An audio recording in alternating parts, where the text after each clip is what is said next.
The Boy Who Sailed the Stars. A long bedtime story for restful sleep. Tonight, I am going to tell you a long, slow story. It begins in a small village built on the edge of a cliff that does not drop into the sea. It drops into the sky. And in the very last house on that cliff, there is a boy who is about to find out 3 things he was never supposed to know. The first is that he did not come from where he thinks he came from. He was found, as a baby, asleep in a small wooden boat that drifted up out of the clouds, carrying a blanket of dark blue stitched with silver stars, and a compass that does not point north but instead points at whatever the person holding it loves most, and a single folded piece of paper with one word written on it, which is his name. The second is that, somewhere out in the great quiet ocean of mist below his cliff, there is a school that sails, a school on a floating island, a school that has been waiting very patiently for him to be old enough to come. The third is the one I am not going to tell you yet. The third is the one we have to travel for. The third is the thing the boy will not learn until he has crossed an empty stretch of sky that no ship is supposed to cross, and stood at the top of a tower older than the school itself, and looked into a brass instrument that has chosen a guide for him out of all the people in the world. And when the brass instrument finally writes a name across its glass, the name it writes is going to surprise him. It is going to surprise you too, but that is for later. We have a long way to go before then, so settle in. Pull the blanket up to wherever it feels right. There is no rush tonight. There is a ship with silver sails waiting in the sky, and a dog with eyes the color of melted gold who has not yet walked up the path, and a girl with autumn red hair who is going to become your friend, and an old navigator who hears voices in the wind, and a strange black-sailed ship in the distance that nobody can name. There is, somewhere very far ahead of us, a great mystery that has been waiting 600 years for one particular boy to ask one particular question. We are going to take our time. We are going to go slowly. You do not have to make it to the end. The end will still be here the night after this, and the night after that, and the night after that. Stories like this one have a way of waiting. The room is quiet. The lamp is low. Outside, somewhere far away, a breeze is moving through the tops of trees, and the sound of it is like the ocean if the ocean had learned how to whisper.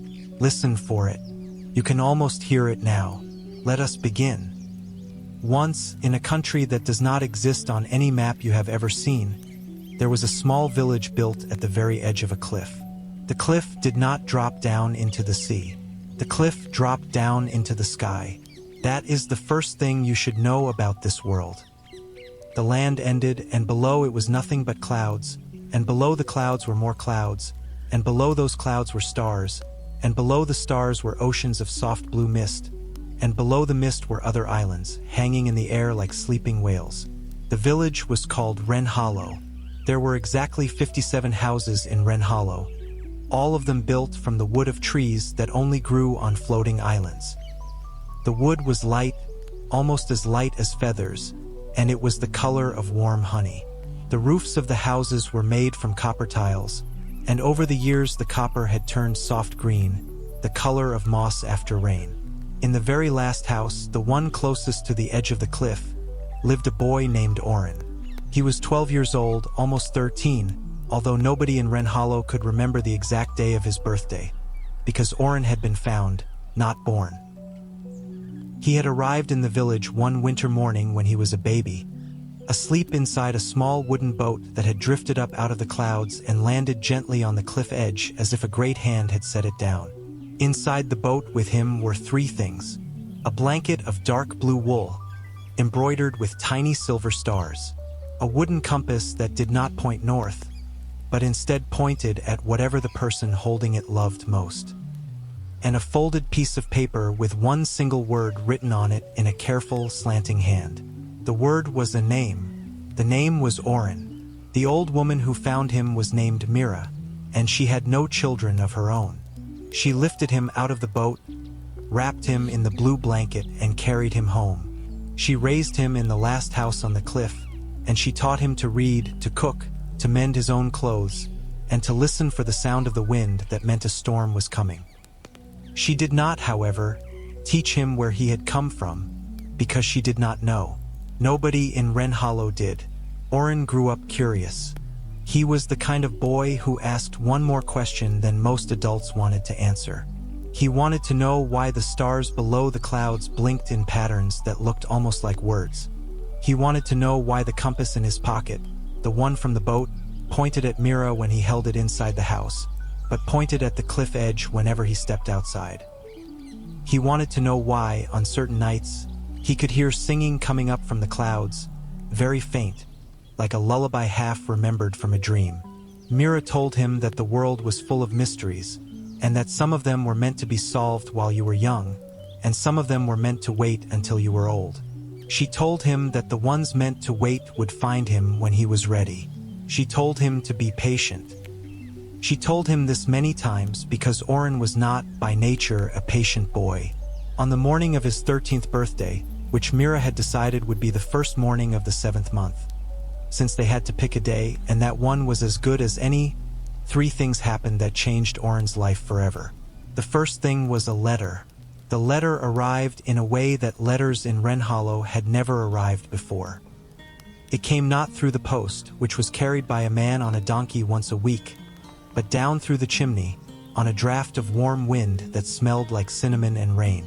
The letter landed on the breakfast table between Oren and Mira, and it was sealed with a circle of wax the color of a deep blue ocean. Pressed into the wax was the shape of a single open eye, surrounded by 7 small stars. The letter was addressed to Oren of Wren Hollow, the boy with the compass that points at love, in the house at the edge of the cliff. Mira looked at the letter for a long time. Her face, which was usually as calm as a still pond, did something Oren had never seen it do before. It moved through 3 different feelings in less than a single breath. First it looked surprised, then it looked sad, then it looked somehow relieved. She slid the letter across the table to him, and she nodded. Oren opened it. Inside was a single sheet of paper, the color of cream, and on it were written these words: "Dear Oren, you have been accepted as a first-year apprentice at the Drifting Academy of Whisperwind Isle. A ship will arrive for you at sunset on the 21st day of the 7th month. You may bring with you 1 bag of clothes, 1 object of meaning, and 1 question you have always wanted to ask. The rest will be provided. We have been waiting a long time for you." The letter was not signed. At the bottom, where a signature should have been, there was only a small drawing of the same open eye that had been pressed into the wax. Oren read the letter 3 times. Then he read it a 4th time to be sure he was reading it correctly. Then he looked up at Mira, and he asked her, in the smallest voice he had ever used, whether this was real. Mira said yes. She had been waiting for it. She had not known when it would come, but she had always known that it would. That was the first thing. The second thing was the dog. Halfway through the morning, while Oren was sitting on the front step of the house with the letter in his lap and his head spinning, a dog walked up the path. The dog was the color of new snow, and it had eyes the color of melted gold. It walked the way dogs walk when they know exactly where they are going. It came up the path, sat down at Oren's feet, and looked at him as if it had been looking for him for a very long time. Around the dog's neck was a thin silver collar, and on the collar was a small wooden tag, and on the tag was carved 1 word. The word was Captain. Oren laughed. He could not help it. The dog tilted its head, as if to say that yes, the name was a joke, but it was a joke that the dog had decided to keep. Oren held out his hand. The dog put 1 snow-white paw into his palm. From that moment on, Captain belonged to Oren, and Oren belonged to Captain, and neither of them ever needed to discuss the arrangement again. That was the second thing. The third thing happened at sunset, which was 21 days later, when the ship arrived. For 3 weeks, Oren had been packing and unpacking the small leather bag Mira had given him. He had folded and refolded his clothes. He had picked out his object of meaning, which was, of course, the blue blanket with the silver stars, the one he had been wrapped in when he was found. He had written down and crossed out and rewritten his 1 question 50 different times. At first the question had been, "Where did I come from?" Then it had been, who were my parents? Then it had been, what is the compass for? Finally, the night before the ship was supposed to arrive, he had settled on a different question entirely. The question he had written down was this: what am I for? He did not know why that question felt like the right one. He only knew that when he wrote it down, his chest felt quieter, the way a room feels when a clock has finally stopped ticking. On the evening of the 21st day of the 7th month, Oren stood at the edge of the cliff with Mira on one side of him and Captain on the other. The sky was the color of a peach that has been left in the sun too long, soft and orange and a little bit pink. The clouds below the cliff were rolling slowly, like the breathing of something very large and very gentle. The wind was warm. They waited. For a while, nothing happened. Then, just as the last sliver of the sun was sinking behind the far horizon, Oren saw it. Far below, rising up through the clouds the way a fish rises up through water, was a ship. It was not the kind of ship that sailed on oceans. It was a ship that sailed on air. The hull was made of dark wood, polished until it shone, and it was carved all over with patterns that looked like vines and waves and constellations. 3 masts rose up from its deck, and from the masts hung sails that were not made of cloth, but of something that looked like silver moth wings, thin and shimmering and impossibly large. At the front of the ship, where the prow should have been, there was a carved figure of a woman holding a lantern. The lantern was lit, and the light in it was not the color of fire. It was the color of the deepest part of the sea, where no fish has ever swum. The ship rose up out of the clouds, drifted across the open sky, and came to rest gently beside the cliff. A wooden plank slid out from its side and settled onto the grass at Oren's feet. At the top of the plank, on the deck of the ship, a man stood waiting. He was tall and thin, with a long gray beard that he had tied into a single neat braid, and he was wearing a long blue coat that had small silver stars stitched all along the hem. On his head was a wide hat the color of a stormy sky. His eyes, even from a distance, were kind. He looked down at Oren, and he raised one hand in a slow, formal wave. Oren waved back. Mira knelt down and held him by the shoulders. She did not cry. She had decided weeks ago that she would not cry because Oren needed to leave feeling brave, and brave was hard to feel when the person who raised you was crying. She told him 3 things. She told him to be kind, especially when it was hard. She told him to trust his compass. She told him to come back someday when he was ready and tell her everything he had learned. He promised all 3. Then Oren picked up his bag. Captain stood up. Together, the boy and the dog walked up the plank and onto the ship that sailed on the sky. The plank slid back into the hull. The silver moth-wing sails stretched themselves out into the wind. The ship lifted, turned, and began to drift, slowly at first and then faster, away from the cliff and out into the open evening sky. Oren stood at the rail and watched Wren Hollow grow smaller and smaller. He watched Mira become a tiny figure on the cliff edge, waving. He watched her keep waving, even after she could no longer see him. He watched until the cliff itself disappeared into the soft pink haze of the sunset. And then, when there was nothing left to watch, he turned around, faced the deck of the ship, and met for the first time the people who were going to change his life. There were 5 of them, including the tall man with the braided beard. The tall man, Oren would soon learn, was Captain Halloran of the airship Stillwater, and he was one of the most respected sky sailors in the 7 known regions of the floating world. He had sailed across the mist sea more than 300 times. He had seen the cities of the cloud people, who were said to be made partly of weather. He had once spoken, briefly and politely, to a dragon. He was, in short, the kind of man who had earned the right to be calm, and so he was. The second person on the deck was a girl about Oren's age. She had hair the color of dark red autumn leaves, and it was cut short, just below her ears. She had skin the color of warm wheat. She was wearing trousers and a leather vest over a white shirt, and her arms were crossed, and she was looking at Oren with the very particular expression of someone who had already decided exactly what they thought of him and was waiting to see if she was right.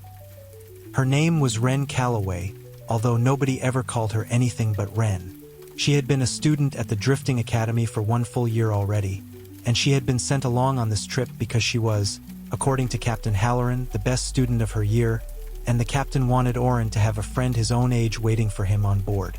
Whether Wren was going to be that friend remained, at this moment, deeply uncertain. The third person was a boy, also about Oren's age, but he was so different from Oren and Wren that he might have been from another world entirely, and in fact he was. His skin was the soft silver-gray color of a rain cloud, and his hair was white, and his eyes were the pale blue of a winter sky. His name was Tomas of the Eighth Drift, and he was a cloud person, one of the very rare people who lived in the high reaches of the air, in cities built of woven mist. He had come down to attend the Drifting Academy because his family wanted him to learn how to walk on solid ground, which was, for a cloud person, a difficult and important skill. He was wearing soft gray clothes that seemed to ripple slightly even when there was no wind. He smiled at Oren, and his smile was as warm as anything Oren had ever felt. The fourth person was an old woman with dark brown skin and silver hair that she wore in a long thick braid down her back. Her name was Madame Yulin, and she was the ship's navigator. She did not navigate by the stars, although she could, if she had to. She navigated by listening to the wind.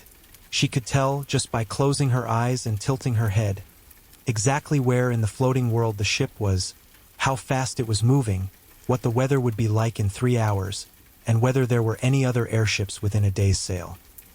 She was, in Oren's opinion, the most magical-looking person he had ever seen, and he was a little afraid of her, even though her face, when she smiled at him, was as kind as a grandmother's. The fifth person was a young man, perhaps 20 years old, with skin the warm color of polished oak and hair so black it was almost blue. He had a long, thin scar that ran from the corner of his left eye down to the edge of his jaw, and he had the kind of quiet, watchful face that made you suspect he had seen things he did not talk about. He was the first mate, and his name was Idris Vale. He nodded at Oren without smiling. It was not an unfriendly nod. It was the nod of a person who took a long time to make friends, and who, when he made them, kept them forever. These were the people on the deck of the Stillwater. There were others below, working the ropes and tending the great glass tanks that held the sky water that kept the ship aloft, but Oren would meet them later. For now, these 5 were enough. Captain Halloran stepped forward, and in a voice that was deep and slow and easy to listen to, he welcomed Oren aboard. He told him that the journey to Whisperwind Isle would take 6 full days and 7 full nights. He told him that he would have his own small cabin, because every student deserved a place to be alone in. He told him that meals were served 3 times a day, and that on this ship, every meal was eaten together, because food eaten alone was only half as nourishing as food eaten with friends. He told him that Captain the dog was very welcome, and in fact, the ship had a long tradition of carrying dogs, because dogs, the captain said, could feel storms coming before any instrument could. Then he gestured to the deck around him, at the silver sails above them, at the soft pink sky that was now beginning to deepen toward purple, and he said, simply, "Welcome to the sky." Oren did not know what to say, so he did not say anything. He just stood there, with his bag in one hand and his dog at his side, and he let himself feel, for the first time since the letter had arrived, the full strange shape of what was happening to him. He was leaving the only home he had ever known. He was going to a school he had never heard of, to learn things he could not yet name, with people he had never met. He should have been frightened. He was a little, but mostly what he felt was something else. Something he did not have a word for yet. It was the feeling of being on a path. It was the feeling of finally moving in the direction the compass in his pocket had been pointing his entire life. That night, the Stillwater sailed east through a sky that slowly filled with stars. Oren stood at the rail with Captain the dog beside him, and he watched the constellations rise. He had seen these stars his whole life from the cliff at Wren Hollow, but from the deck of the ship they looked different. They looked closer. They looked somehow like they were paying attention. After a while, Wren came and stood at the rail next to him. She did not say anything for a long time. Then she pointed up at a particular cluster of stars, 7 of them, arranged in a soft curve like a smile. She told him that those stars were called the Watchers. She told him that according to old stories, the Watchers were the eyes of 7 travelers who had once tried to sail past the edge of the world, and who had become so curious about what they found there that they had agreed to stay forever as stars, just so they could keep watching. Oren looked up at the Watchers. He decided in that moment that he liked them. He decided that wherever he was going, whatever he was about to learn, those 7 points of light were going to be a kind of company for him. He was a small boy on a small ship in a very large sky, and it helped somehow to know that there were eyes that had been watching for a very long time, and that they did not seem worried about anything they had seen. Below somewhere very far below, the ocean of mist rolled in its slow, gentle way. Above them, the stars wheeled in their slow, gentle way. Around them, the silver sails of the still water caught the wind in their slow, gentle way. And Oren, for the first time in his life, felt small in a way that did not make him feel afraid. He felt small the way a single note feels in the middle of a long, beautiful song. He felt small because he was part of something. He felt small and he felt held. He went to bed that night in a cabin no bigger than a closet, with Captain the dog curled at his feet and the gentle creak of the ship's wood all around him. The bed was narrow but soft. The blanket smelled like cedar and something sweeter, like the warm bread Mira used to make on cold mornings. He pulled the old blue blanket with the silver stars out of his bag and laid it on top of the other blanket, the way he had every night of his life. He closed his eyes. He listened to the wind in the sails above him. He listened to Captain's slow, steady breathing, and he fell asleep in the sky. This is the beginning of the story. It is not a sad story, and it is not a frightening story, although there will be moments when things are difficult, because every story has moments when things are difficult. But this is, more than anything, a story about going somewhere. It is a story about a boy who started in a small village at the edge of a cliff, and who ended up sailing through worlds that nobody in his village had ever imagined. It is a story about a dog named Captain, and a friend named Wren, and a cloud boy named Tomas, and an old navigator who listened to the wind. It is a story about a school where children learn to read the language of starlight, and a sea of mist that hides whole continents inside it, and a great mystery that has been waiting patiently for one particular boy to come along and ask the right question. And it is a story that will take a long time to tell. So let us go slowly. Let us not be in any hurry to arrive anywhere. The still water is sailing east, and you are exactly where you should be, and there is plenty of time. Plenty and plenty of time. Let us pick up where we left off. The still water was sailing east, and Oren was asleep in his narrow cabin, and Captain the dog was curled at his feet, and the stars above the ship were doing what stars do, which is shining slowly in patterns older than memory. The first morning of the voyage began the way all mornings on a ship begin, with the smell of breakfast. Oren woke to the gentle creak of wood and the soft, distant clatter of pots, and beyond those sounds, the deep, slow breathing of the wind in the silver sails. Captain was already awake. He was sitting beside the small round window of the cabin, his tail tapping a slow, patient rhythm against the wooden floor, watching the sky outside as if it were a story being told just for him. Oren got up. He washed his face in the small basin of cool water that had been set out for him during the night. He pulled on his clothes, which were the same clothes he had worn the day before, because that was almost everything he owned. He pulled the blue blanket up over the bed, because Mira had taught him to make his bed every morning, and he was not going to stop doing that just because he was now in the sky. Then he opened the cabin door and stepped out into the long, narrow corridor that ran down the middle of the ship. The walls of the corridor were the same dark, polished wood as the rest of the ship, but the corridor itself was lit by something Oren had not noticed the night before. Along the ceiling, every few feet, there were small round glass globes, each one filled with a soft, swirling light that looked like sunset trapped in honey. The light was not warm. It was not cold. It was the kind of light that simply made it easier to see, without ever feeling like it was demanding your attention. Oren reached up and touched one of the globes with the tip of his finger. The light inside it pulsed once, gently, as if it had recognized him. Then it went back to its slow, easy glow. He found the others in the galley. The galley was a small, warm room at the front of the ship, with a long wooden table in the middle and benches along both sides. The walls were lined with shelves, and the shelves were filled with jars and tins and bundles of herbs that hung from leather cords. At one end of the room was a black iron stove, and at the stove was a woman Oren had not met the night before. She was short and round, with skin the color of new earth and hair that was a soft, surprising shade of pale lavender.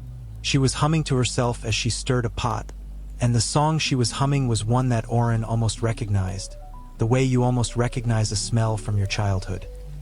She turned when he came in, and she smiled at him, and she introduced herself as Bess, the ship's cook. She told him to sit down. She told him there was porridge, and there were warm rolls, and there were apples baked with honey, and there was tea so strong you could stand a spoon up in it if you were the kind of person who liked to do that. Oren said he was not particularly that kind of person, but he would like all the other things very much. Ren and Tomas were already at the table. Tomas, the cloud boy, was eating his porridge very carefully, the way a person eats when they are still getting used to the idea that food is something that goes into a body.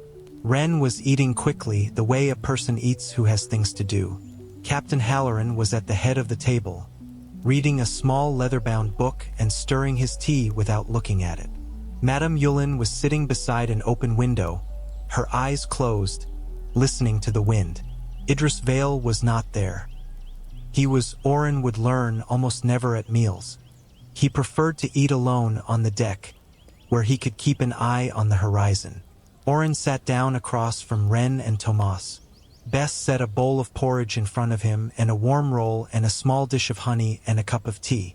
The porridge was the color of cream, and there were little bits of dried apple and cinnamon in it, and it was the best porridge Oren had ever tasted.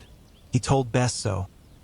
Bess told him she had been a cook on airships for 42 years, and that if her porridge had not been good by now, she would have given up and become a sky pirate, which paid better but was much less satisfying. Oren laughed, although he was not entirely sure whether she was joking.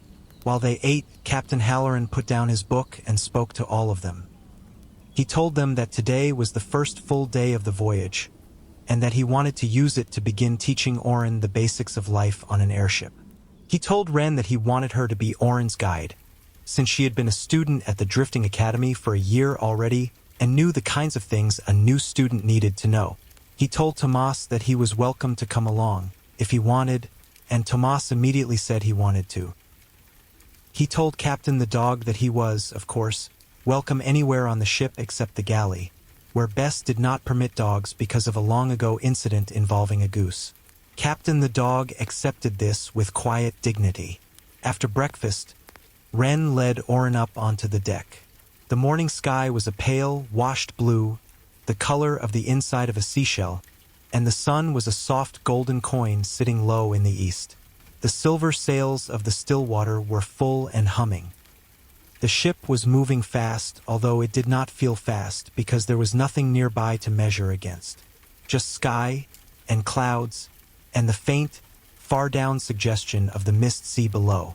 Ren took Oren around the deck slowly, pointing at things and naming them.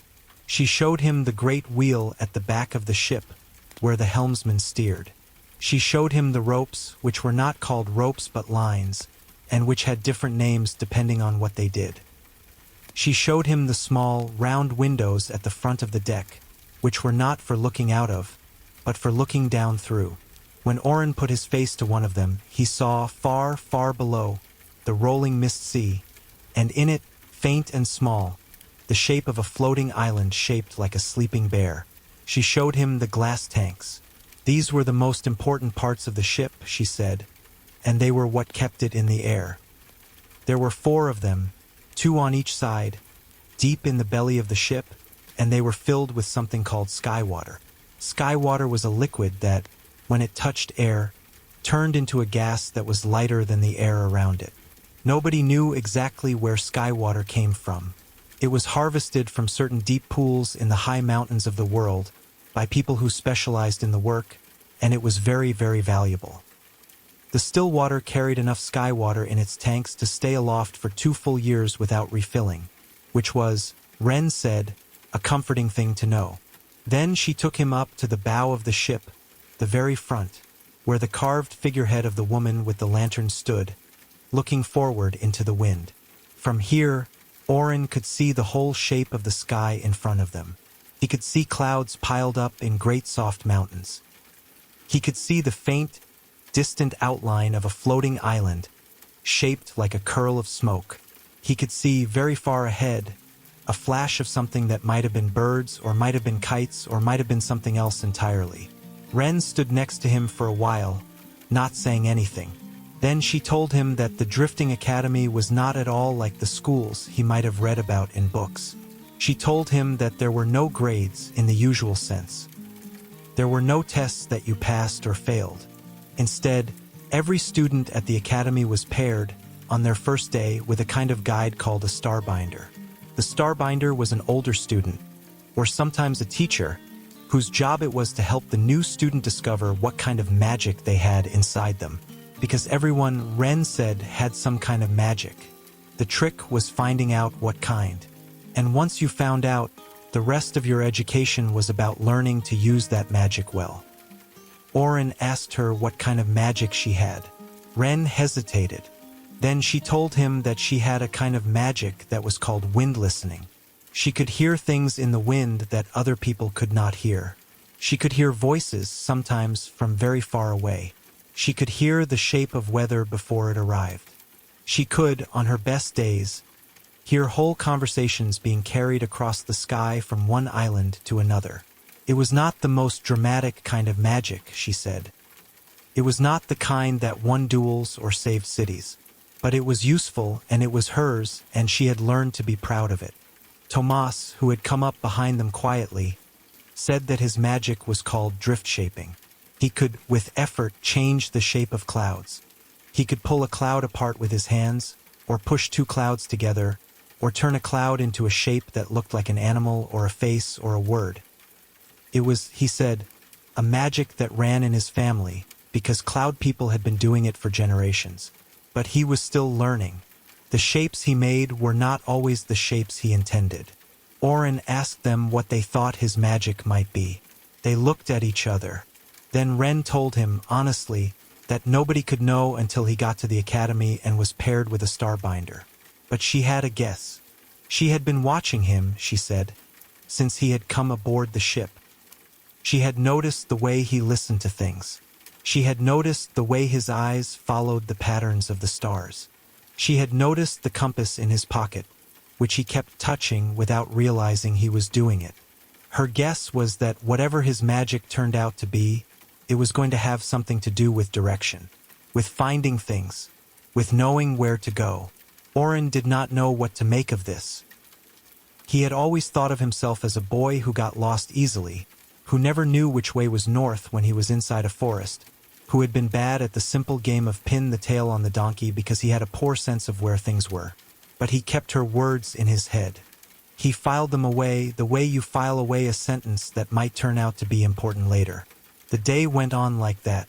Ren and Tomas showed him things. Bess called them down to lunch, which was bread and cheese and a thick green soup made of herbs Oren did not recognize but liked very much. Captain Halloran came and sat with them for a while and told them stories about other voyages, including one about a time he had sailed through a storm so large that the ship had been blown a full 3 days off course, and they had ended up at an island that did not appear on any map, and the people on the island had been so kind to them that he had stayed an extra week, just to learn how they made their bread. He never did learn, he said. The recipe was a secret. But he had learned other things which were almost as good. In the afternoon, Madame Yulin called Oren to her.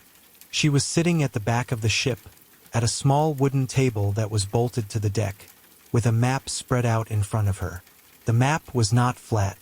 It was a globe, or rather, it was a piece of a globe, a curved section of a much larger map, and it showed the floating islands of the known world in soft greens and golds against a background of pale, swirling blue.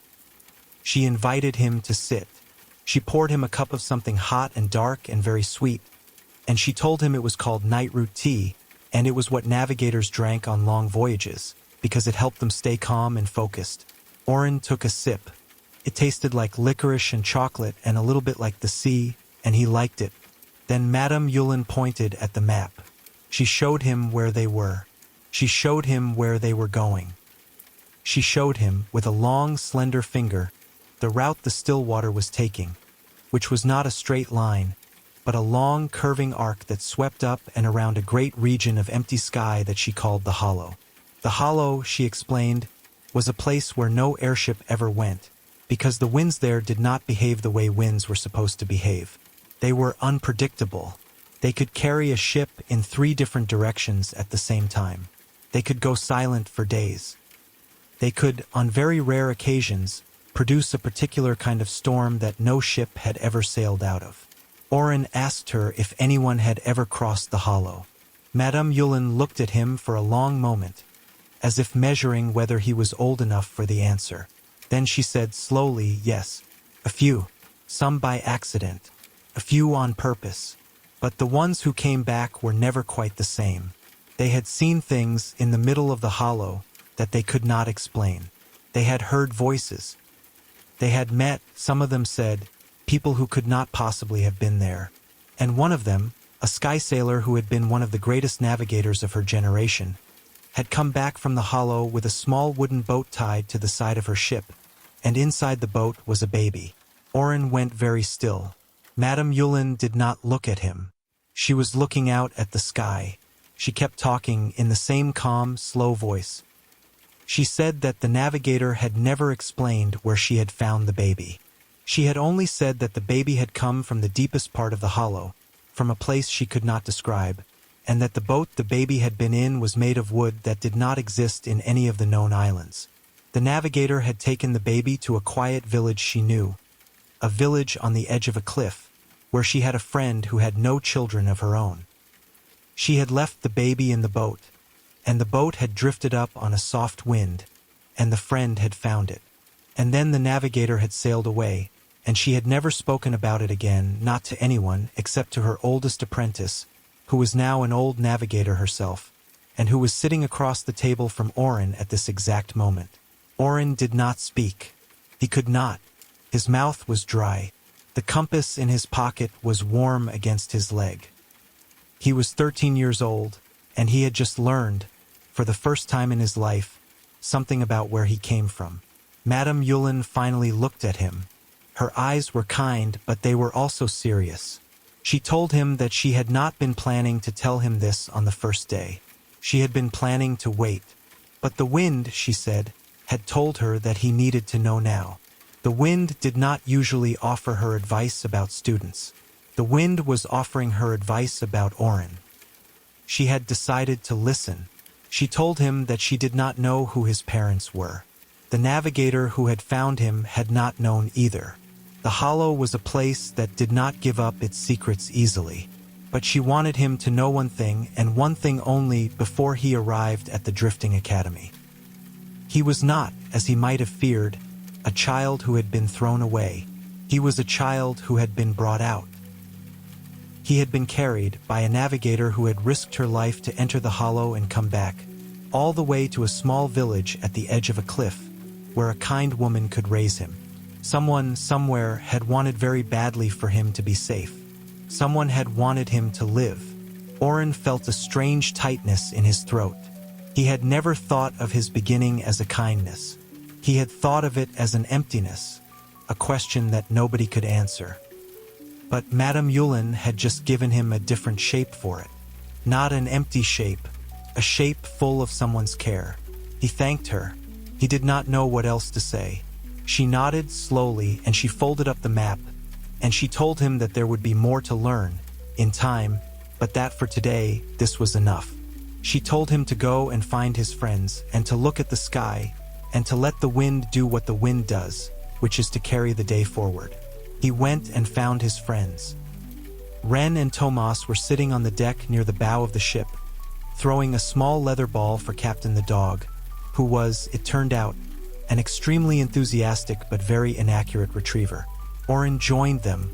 He did not tell them yet what Madame Yulin had told him. He was still holding it inside himself, turning it over, getting used to its weight.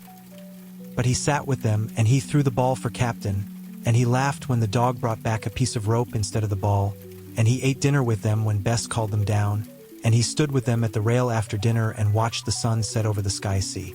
The sunset was the most beautiful thing Oren had ever seen. The sky went through every color a sky could go through, and a few that Oren had not known skies could be. Pink at first, then a deep, rich orange, then a soft gold, then a strange pale green that lasted only for a moment, then purple, then a blue so deep it was almost black, and then the stars came out one by one, and then 1,000 at a time, and then all of them at once, scattered across the dark like spilled silver. That night, before he went to bed, Oren stood at the rail one more time. The 7 stars of the watchers were rising in the east. They were a little higher than they had been the night before. The still water had moved a long way in one day, and the sky had turned with it, and the constellations were arriving on time, like patient friends.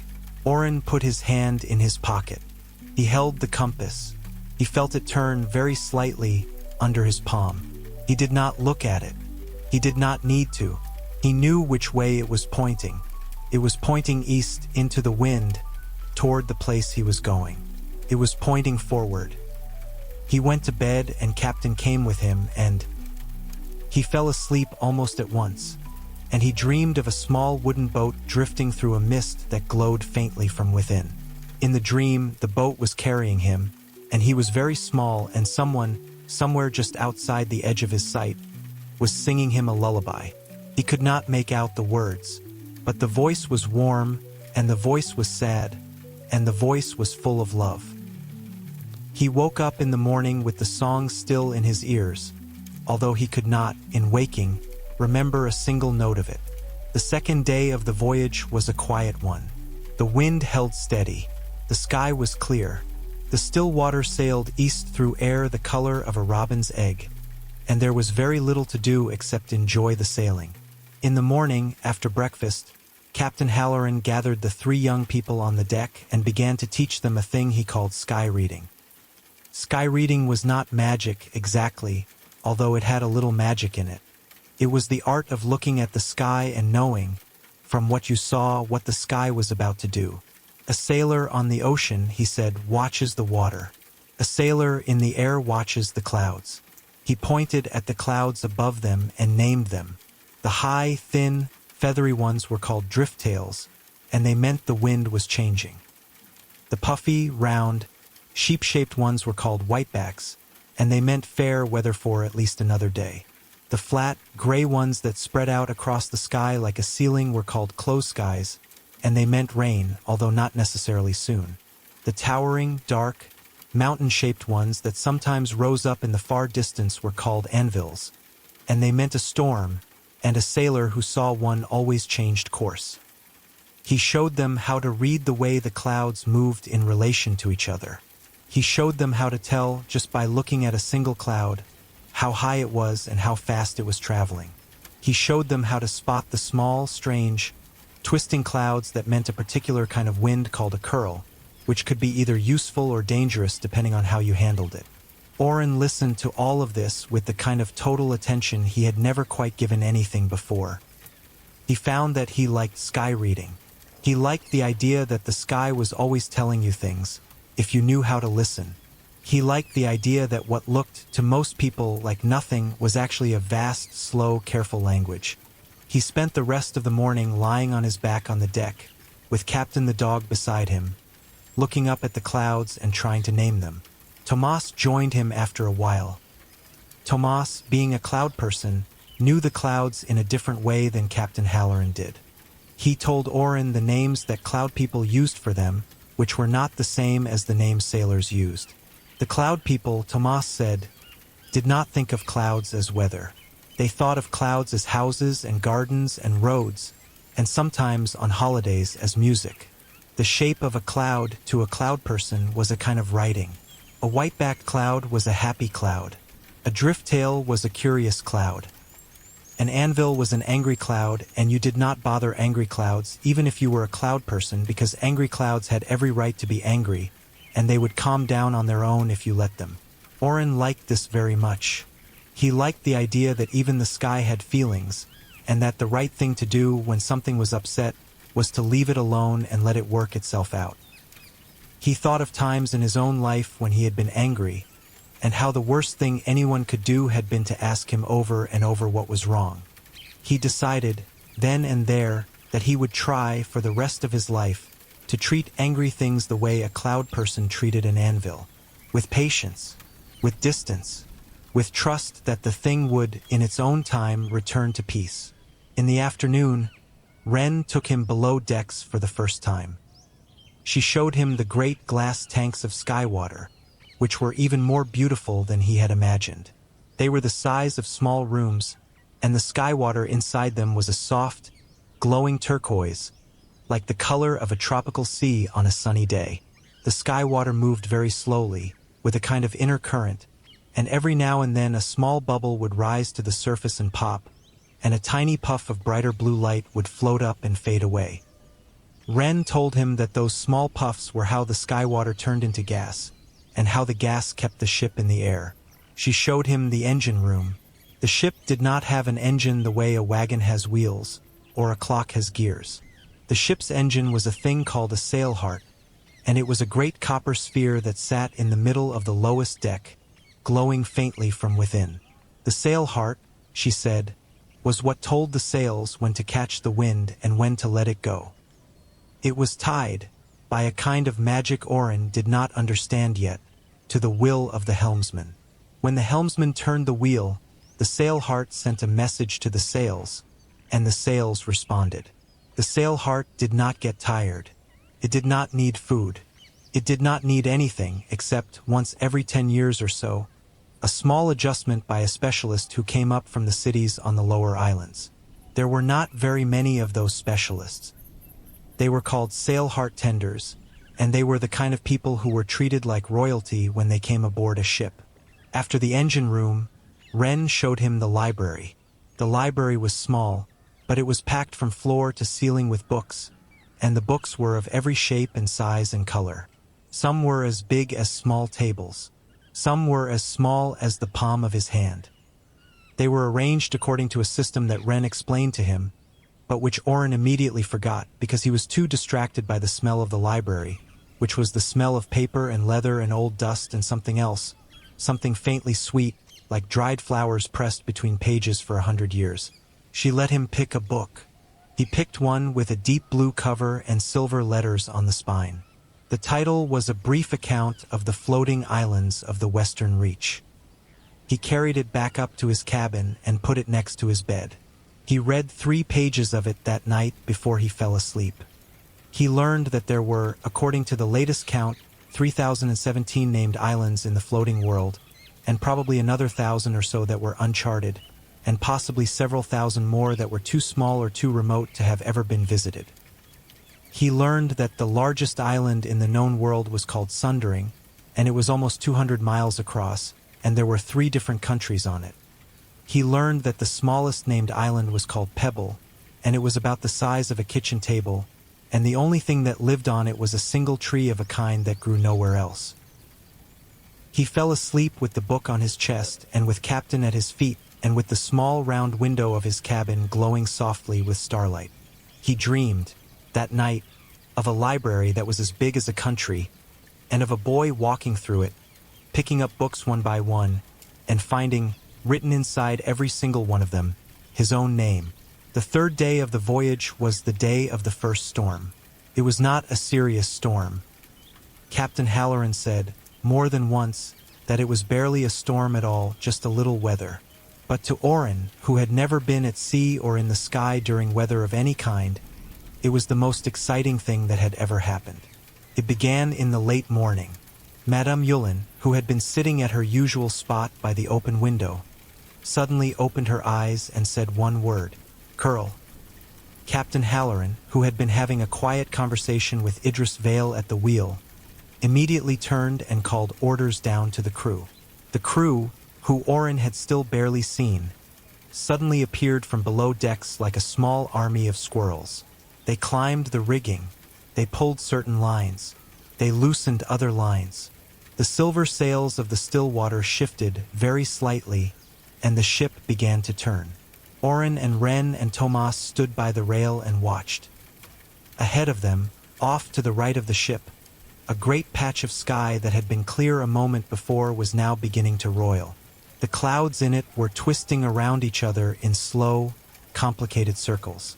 The air had gone slightly green, the way it does sometimes before a thunderstorm. The wind, which had been steady all morning, had developed a stutter. It came in puffs and gusts from first one direction and then another. Captain Halloran did not seem worried, exactly, but he was very focused. He was standing at the wheel with Idris Vale, and the two of them were talking quietly in short sentences, and the ship was turning a little more to the left, away from the patch of twisting sky. Madame Yulin was at the rail now, her eyes closed, her hands resting on the wood. Every now and then she would call out a number, and Captain Halloran would adjust the wheel by exactly that much. Ren explained to Oren what was happening. The patch of twisting sky was a curl. A curl was a small, sudden storm caused by a clash of three winds. It was not dangerous if you stayed out of its center, but if a ship were caught in the middle of one, it could be spun around so quickly that the sail heart would not be able to keep up, and the ship could end up flying backward or sideways or even upside down. The trick with a curl was to go around it.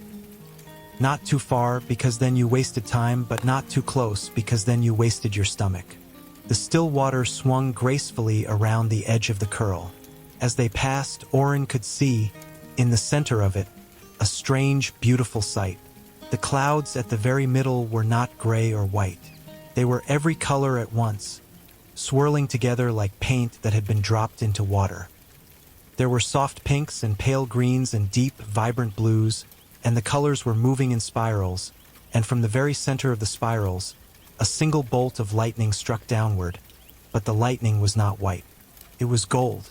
It went down into the mist sea below, and where it hit, the mist flashed bright for a moment, and then went dark again. Oren had never seen anything like it. He stood at the rail and stared and forgot to breathe. Ren put a hand on his arm and reminded him to breathe. He breathed. He kept staring. The still water finished its swing around the curl and settled back onto its course. The wind steadied. The sky returned to its calm blue. The crew climbed down from the rigging. Captain Halloran turned the wheel back over to the helmsman, a quiet woman with a face like weathered stone whose name was Petra, and he came over to where Oren and the others were standing. He asked Oren what he had thought of his first storm. Oren said it had not been a storm at all. It had been beautiful. Captain Halloran laughed, and he said that was the right answer. He said that most things that looked dangerous were also beautiful, if you knew how to look at them properly. The trick was to keep your distance, to respect them, to never get so used to a beautiful, dangerous thing that you forgot it could hurt you. Oren tucked that away too. He was starting to notice, he realized, that the older people on the ship kept giving him advice that sounded like advice for sailing but was really advice for living. He decided he liked these people very much. That evening, after dinner, Tomas asked Oren if he wanted to learn a small thing. Tomas had been quiet for most of the day. He was, by nature, a quiet person the way most cloud people were. But now he was sitting with Oren on the deck, looking up at the stars, and he had something he wanted to share. Oren said yes. Tomas held out his hand. In his palm, he was holding a small, fluffy cloud. It was no bigger than a tennis ball. It was perfectly white, and it was very, very slowly turning in place. He had taken it, he said, from one of the wisps of cloud that had drifted past the ship a few minutes ago. He held it carefully, as if it were a small animal, because in a way that was what it was. He told Oren to put out his hand. Oren did. Tomas, very gently, tipped the little cloud into Oren's palm. It was cool but not cold. Felt like nothing, almost the way air feels on your skin. but there was a faint, soft weight to it, as if there were something very light inside it. Oren could feel a little tickle where it touched him, the way the inside of a cat's mouth feels. Tomas told him to whisper to it. Oren asked what he should say. Tomas said anything. The cloud did not understand words, exactly. It only understood feelings. Whatever Oren felt, the cloud would gather, and it would carry that feeling for a while, before it went back into the larger sky. Oren thought for a moment.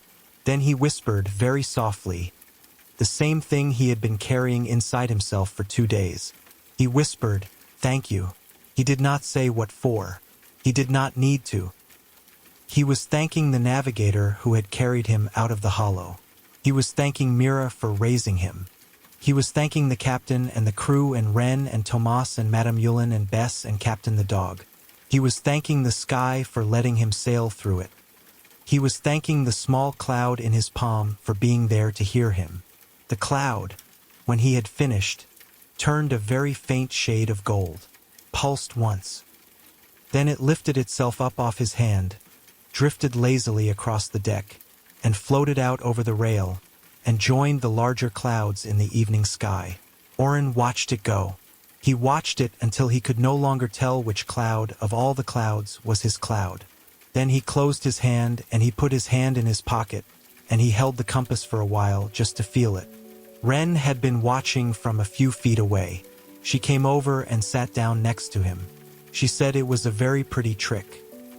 Tomas, embarrassed in the small, soft way that cloud people get embarrassed, said it was not a trick at all. It was just a way of saying things. Ren said, all right, it was a very pretty way of saying things. Tomas, satisfied, accepted that.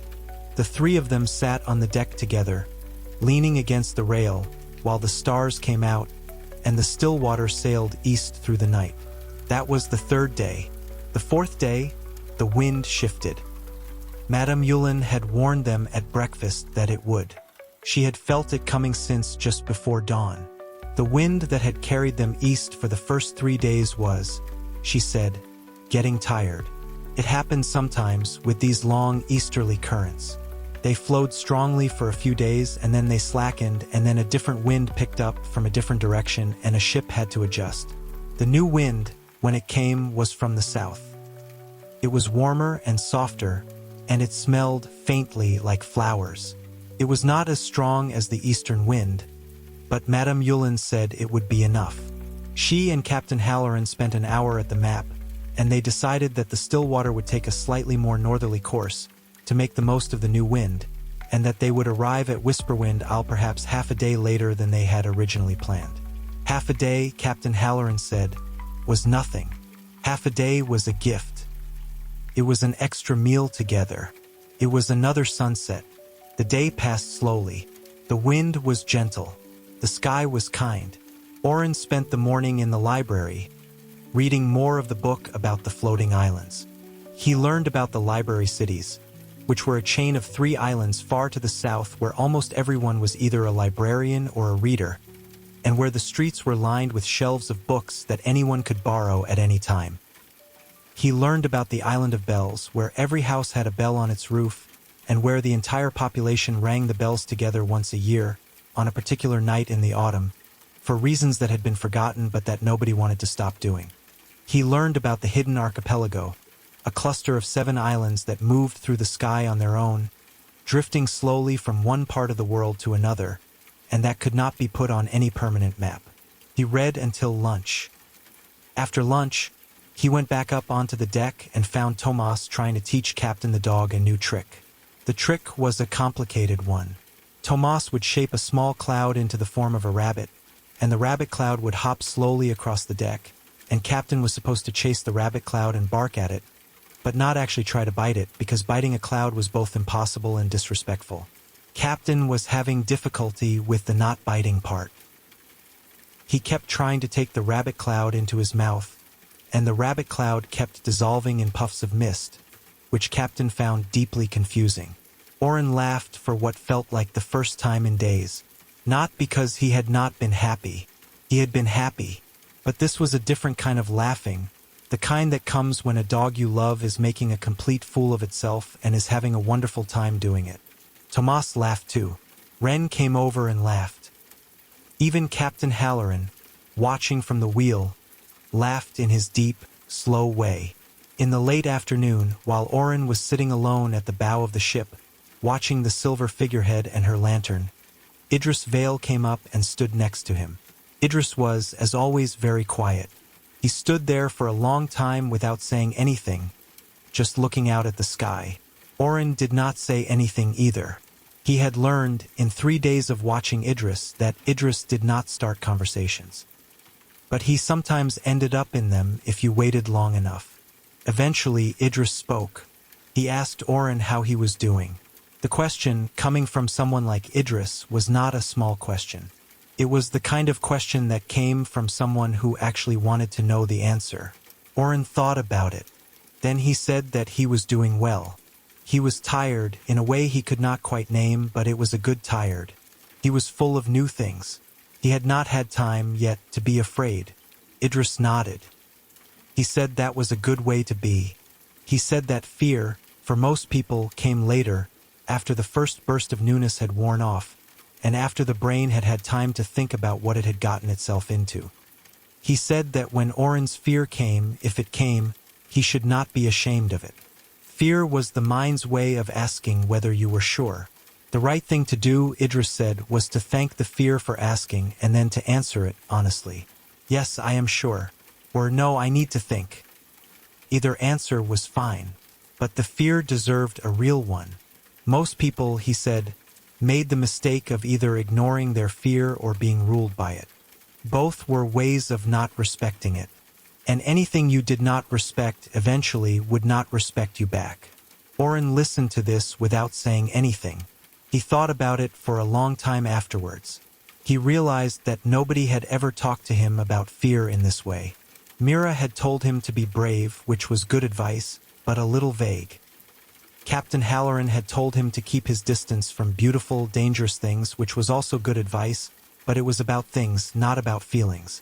Idris was telling him something different. Idris was telling him that his feelings were guests in his house, and that he, Oren, was the host, and that the proper way to deal with a guest, even an unwelcome one, was to greet them, listen to them, and then decide what to do. Oren thanked Idris. Idris nodded once. Then, without saying another word, he turned and walked away. He did not, however, walk back to the wheel. He walked over to where Captain the dog was lying on the deck, and he sat down next to the dog, and he scratched the dog very gently between the ears. The dog, who almost never let anyone but Oren scratch him in that particular place, lay still and accepted it. Oren watched them. He decided that Idris, despite all his quietness, was one of the kindest people he had ever met. That night, the fourth night, was the night Oren had his first lesson in a thing the older sky sailors called the long watch. Captain Halloran came and found him just before bedtime. He told him that there was an old tradition on the Stillwater.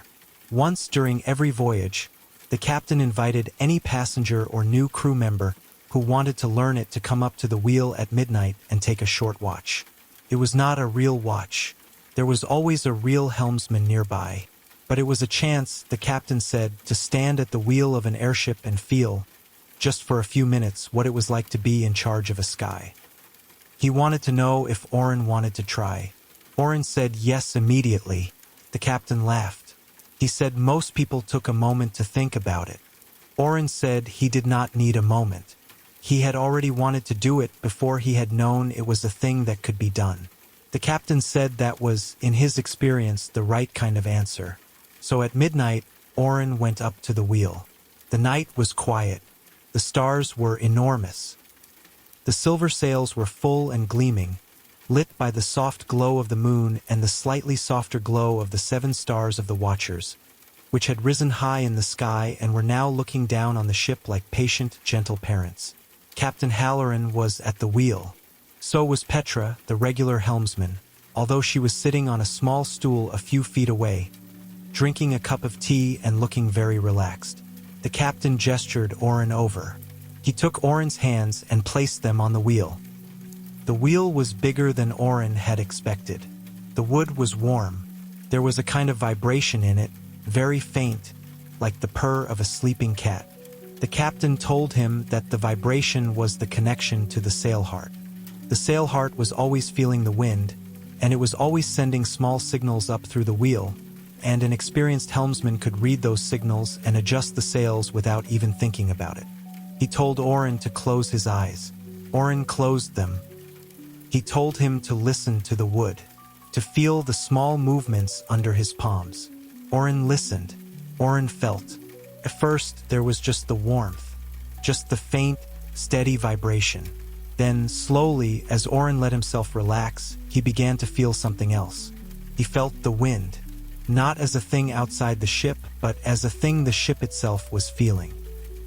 He felt the way the wind pressed against the silver sails, and the way the sails responded, and the way the response traveled down through the ship, through the deck, through the wood, and up into his hands. It was as if the ship had a heart, and the heart was beating in time with the wind, and Oren, for a moment, was holding that heart in his palms. He opened his eyes. The captain was watching him. The captain's face was soft. The captain said, "You felt it, did you?"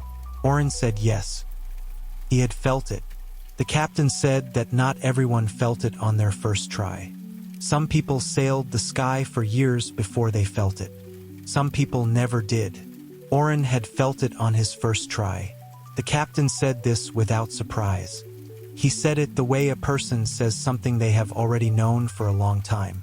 Oren stood at the wheel for 10 more minutes. He did not actually steer. He just held the wheel and felt the ship and watched the stars. The wind was gentle. The sails were full. The night was quiet. There was, in that moment, nothing in the world that needed doing. There was only the wheel, and the wind, and the long, slow, patient turning of the sky. When the captain finally lifted Oren's hands off the wheel and sent him to bed, Oren found that he was, somehow, more rested than he had been when he had come up. Holding the wheel had not been work. It had been a kind of rest. It had been the rest you get from being in exactly the right place at exactly the right time. He went down to his cabin, and he lay in his bed, and he was asleep before he had finished pulling the blanket over himself. That was the 4th day. The 5th day, they saw their first other ship. It appeared on the horizon in the middle of the morning, a small dark shape against the pale blue sky. Madame Yulin, who had spotted it first by listening to the wind, said it was an airship called the Lantern, out of a port called Aldenwick, which lay far to the south. It was carrying, she said, mostly cloth and dried fruit and a small group of musicians who were on their way to a festival at one of the eastern islands. Captain Halloran said they would hail her. It was tradition on the long sky routes for ships passing each other to exchange greetings. Sometimes ships traded news. Sometimes they traded letters.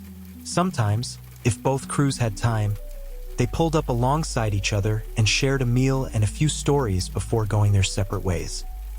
It was an old custom, and Captain Halloran was the kind of captain who kept old customs.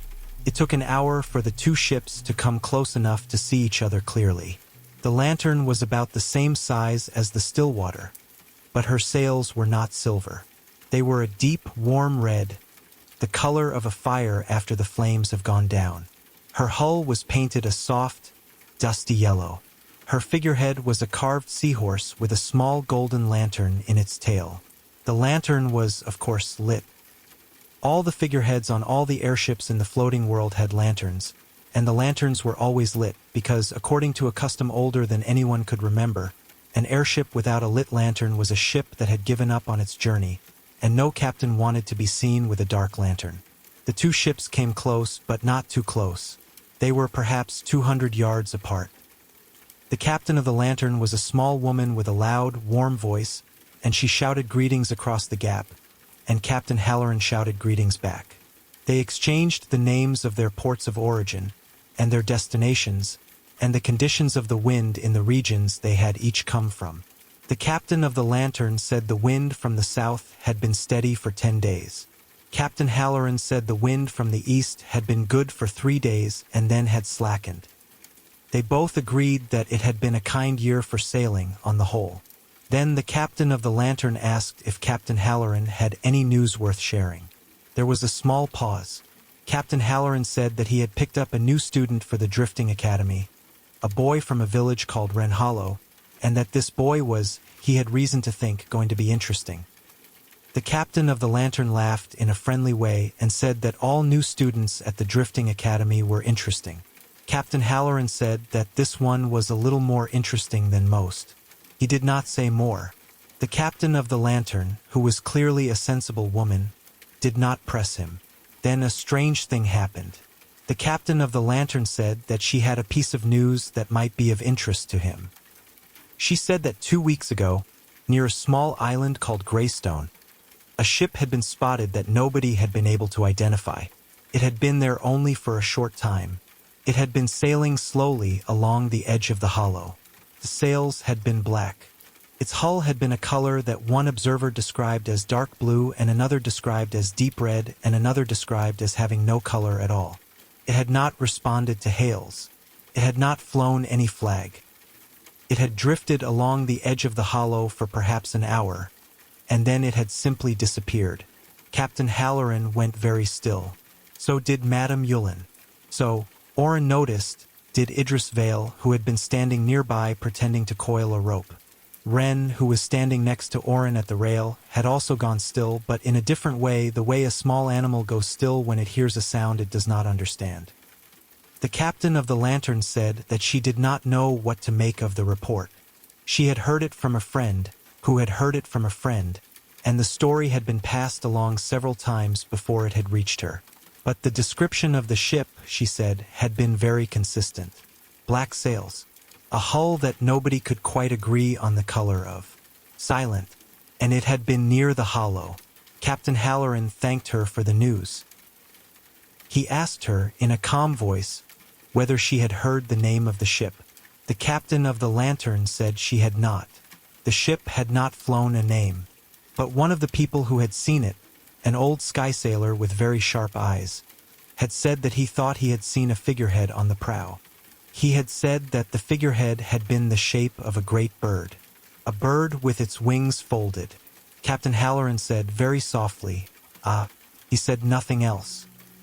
The two ships exchanged a few more pleasantries, and the captain of the lantern wished them safe sailing, and Captain Halloran wished her the same.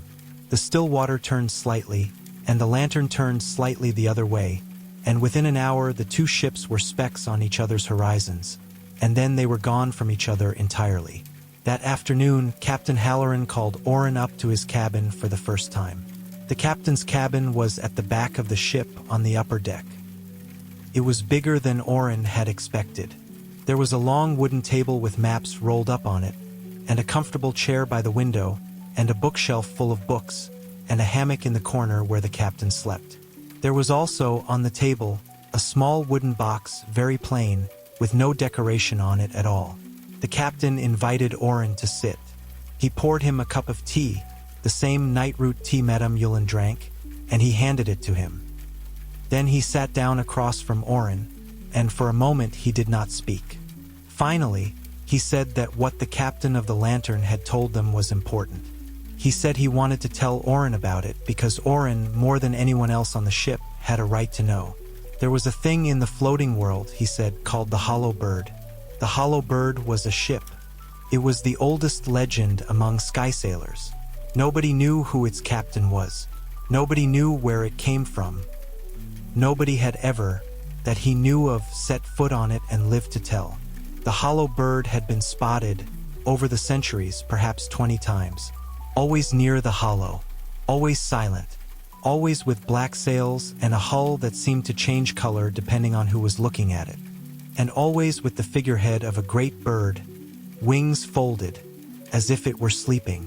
The legends about the Hollow Bird were many and confused. Some said it was a ship of the dead, sailed by sailors who had died in the hollow and could not find their way home. Some said it was a ship out of time, a vessel from 1,000 years ago that had been caught in a strange current and that was still, in its own way, on its original voyage. Some said it was a ship of the people who lived in the hollow, although whether the people of the hollow really existed had been an open question for as long as anyone could remember. The captain did not know which of these stories was true. He suspected that none of them were exactly right, and that all of them had some kernel of truth in them. But he wanted Oren to know about the hollow bird for a particular reason. He wanted him to know because Oren had come out of the hollow.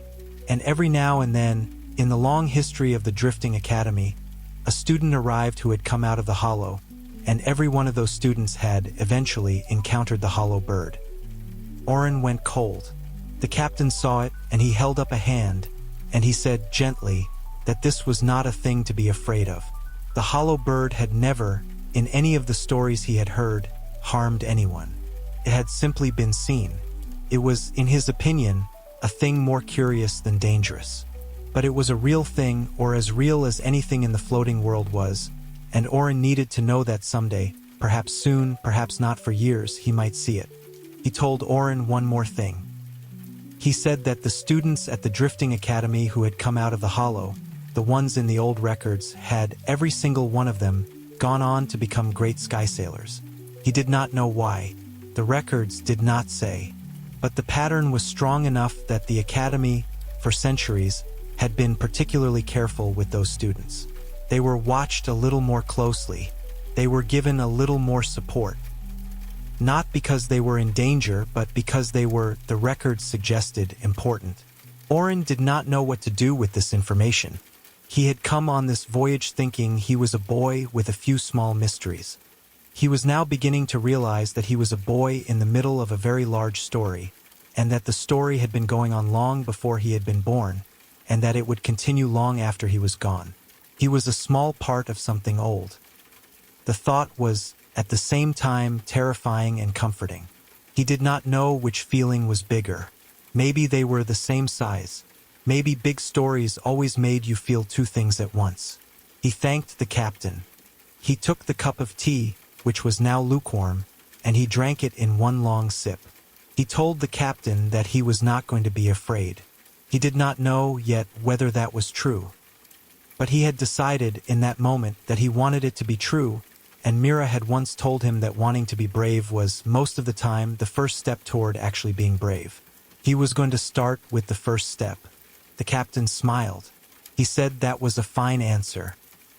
He said that Oren could go now if he wanted, and that he should try not to worry too much about the hollow bird, because worrying about a thing did not, in his experience, make the thing arrive any sooner or any slower.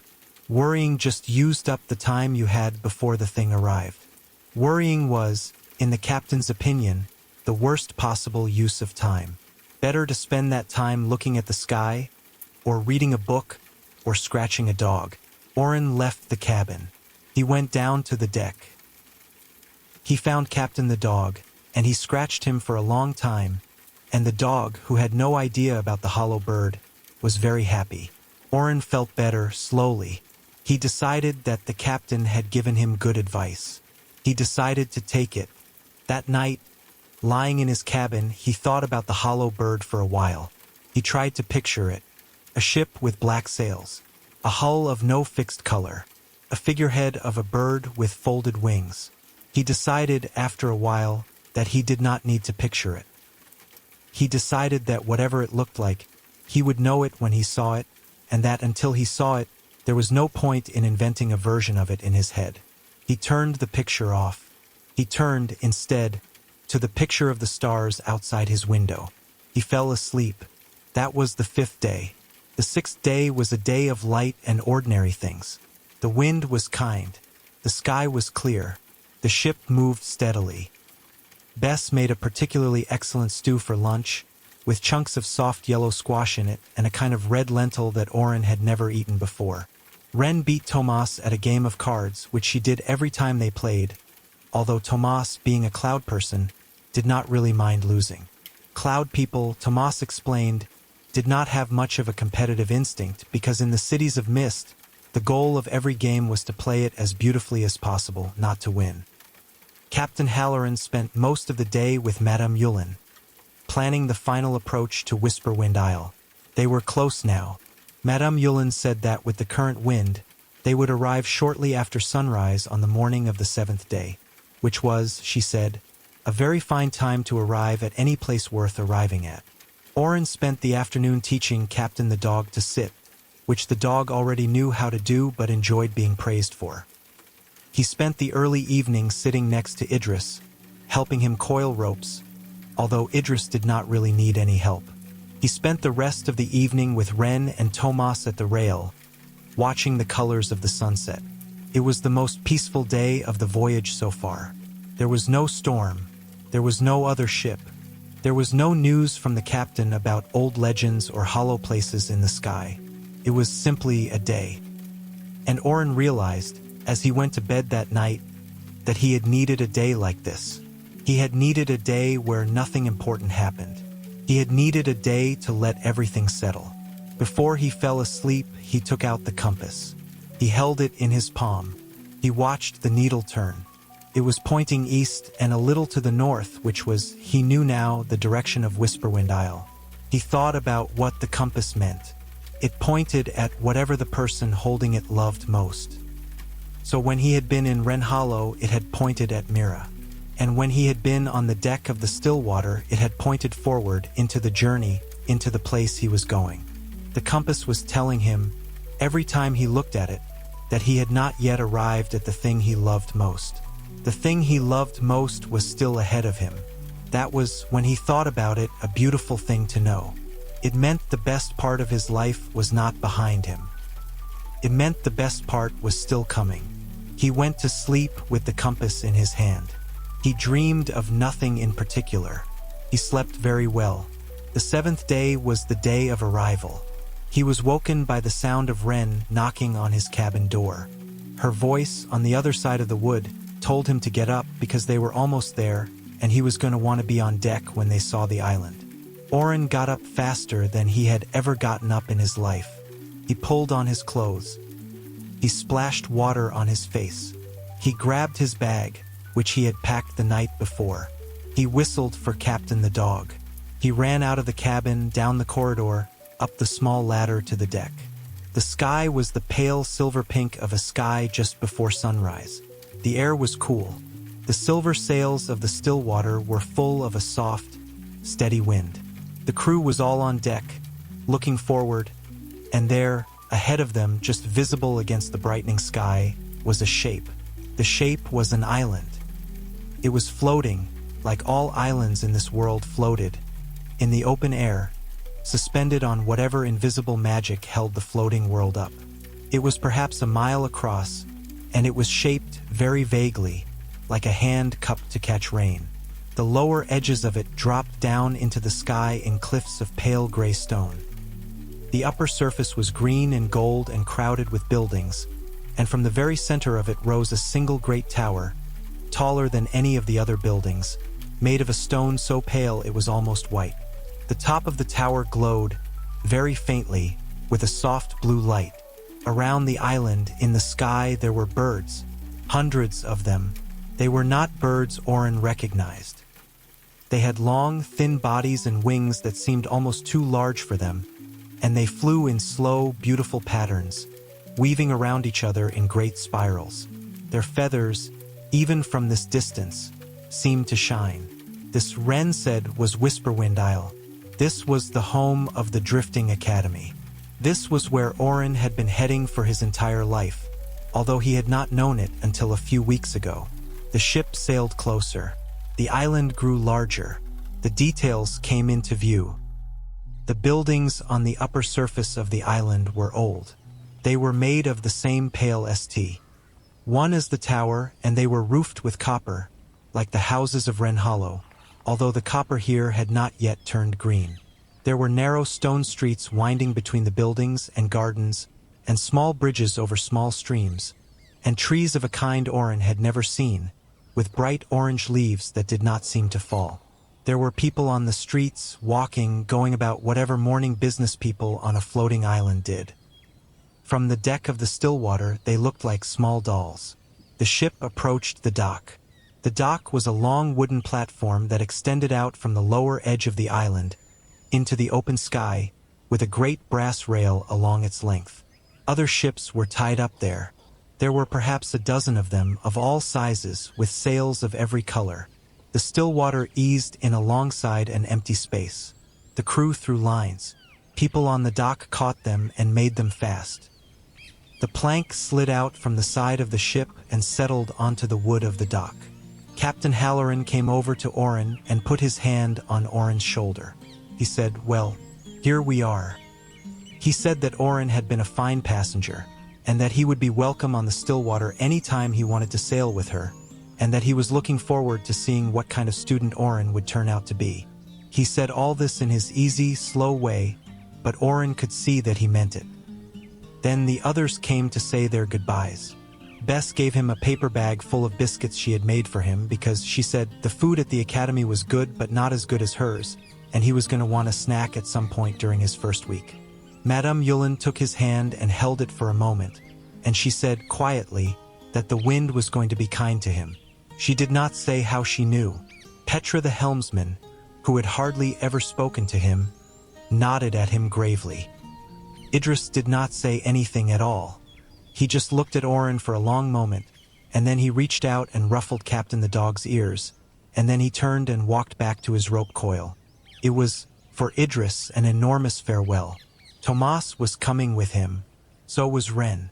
They were both students at the academy. They picked up their own bags. The three of them, with Captain the dog at their heels, walked down the plank onto the dock, onto the floating island of Whisperwind Isle. The dock was warm under Oren's feet. He could feel, faintly, the gentle hum of whatever magic held the island up. The air smelled of stone and growing things and something else, something faintly sweet, like a flower he could not name. The birds were calling overhead in their long, soft voices. A man was waiting for them at the end of the dock. He was a tall man with very dark skin and very white hair, although he did not look old. He was wearing a long blue robe with silver stars stitched on the cuffs and hem. His eyes were a deep, calm gray. When he saw them, he smiled, and his smile was the kind that made Oren feel, immediately, that everything was going to be all right. He introduced himself. His name was Master Edrin. He was a teacher at the Drifting Academy, and he was here to take Oren to the school. He greeted Ren and Tomas, both of whom he clearly already knew. He looked at Captain the dog and said calmly that of course the dog was welcome. Dogs were always welcome at the academy. There were several dogs there already, and a few cats, and a parrot named Mr. Pym who was older than most of the teachers and who knew a number of words that nobody had ever taught him. Then Master Edrin turned to Oren. He looked at him for a long moment, the way Captain Halloran had looked at him on the first morning, and Madame Yulin had looked at him on the second morning. Oren was starting to realize a particular kind of look. It was the look of an older person who is meeting a younger person whose story they already know more of than the younger person does. Master Edrin said simply, "Welcome, Oren. We have been waiting for you. Some of us have been waiting for you for a very long time."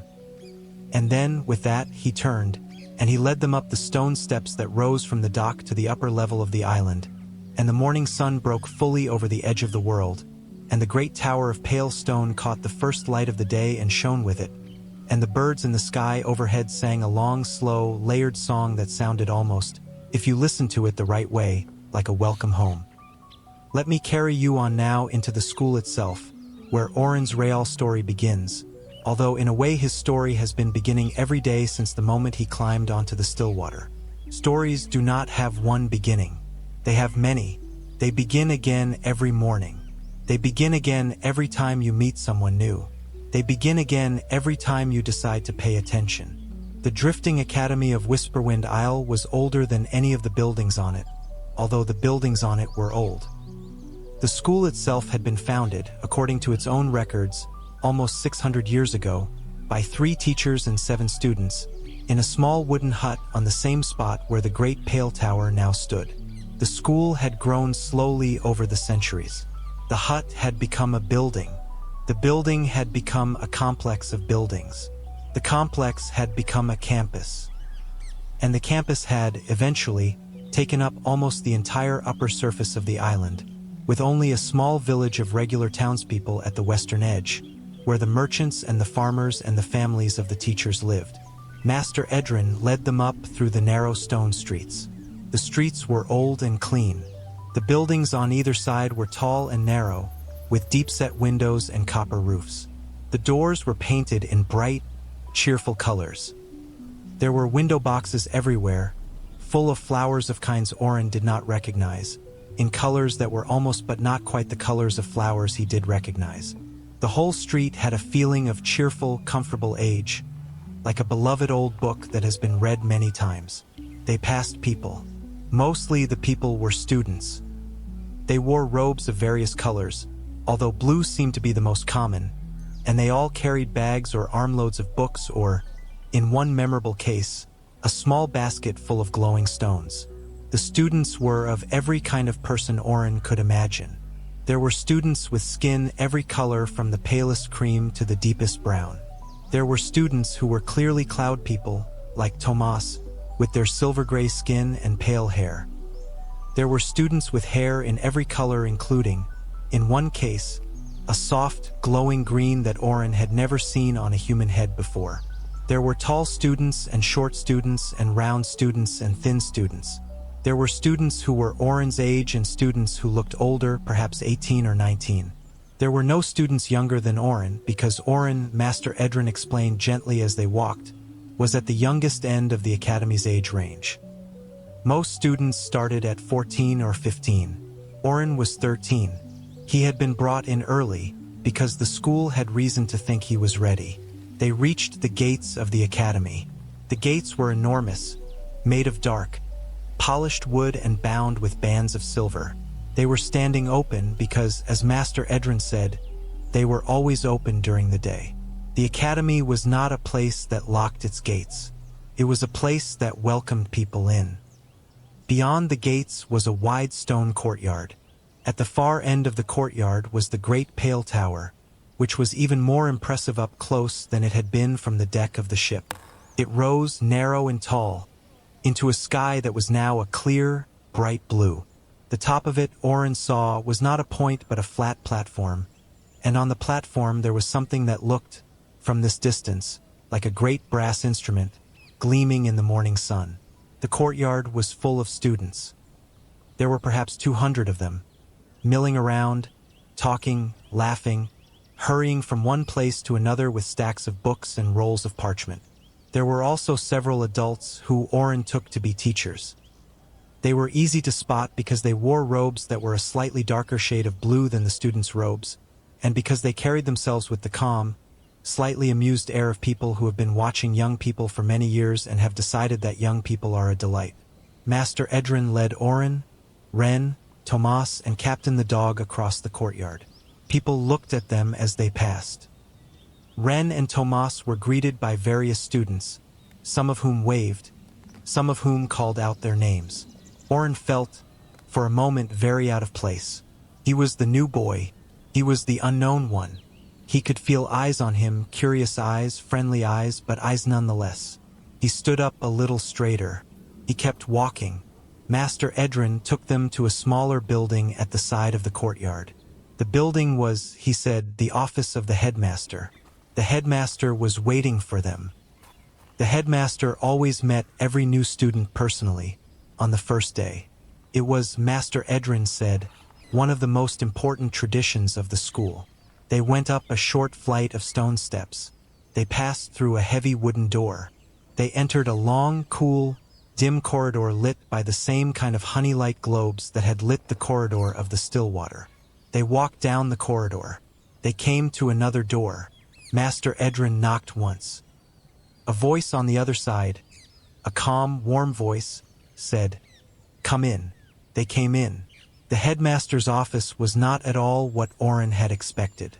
He had expected something grand, something formal, a great wooden desk, heavy curtains, a wall full of important-looking books. Instead, the room was small and bright. There were 3 large windows that let in the morning sun. The walls were painted a soft pale yellow. There was, in fact, a desk, but it was a small one, and it was covered in plants. Not arranged plants, just plants. Several pots of herbs. A bowl with a tiny tree in it. A vine that was climbing up the back of the chair. The desk had clearly long since stopped being used as a desk and had become, instead, a garden. The headmaster was sitting in the chair behind the desk, although the vine made it difficult to see her clearly. She was a small woman with skin the color of warm bronze and hair that was a soft cloud of silver curls. Her eyes were dark and bright. She was wearing not a formal robe but a simple gray dress with a green shawl over her shoulders. She looked, more than anything, like somebody's very kind grandmother. When they came in, she stood up. She came around the desk. The vine seemed slightly reluctant to let her go, but it did. She walked over to Oren. She held out her hands. She said, "You must be Oren." She did not say it as a question. She said it as a welcome. Oren held out his hands. She took them. Her hands were small and warm. She held his for a long moment. Then she let go, and she gestured for everyone to sit. There were chairs against the wall and a small couch, and Master Edrin sat in one chair, and Ren and Tomas sat on the couch, and Captain the dog lay down at Oren's feet, and Oren sat in another chair. The headmaster did not sit.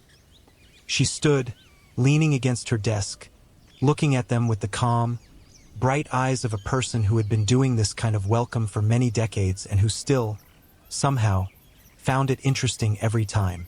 She introduced herself. Her name was Headmaster Valina. She had been the headmaster of the Drifting Academy for, she said, longer than she could comfortably remember. She had taught at the academy for longer than that. She had, in fact, been a student at the academy in her youth, and she had never really left. She had only changed her chair. She told Oren what the academy would be like. She told him that the school year was divided into 4 parts, each of them 3 months long, and that the seasons of the year were called by the same names everyone used: spring and summer and autumn and winter. She told him that the academy did not, generally, have classrooms in the way most schools did.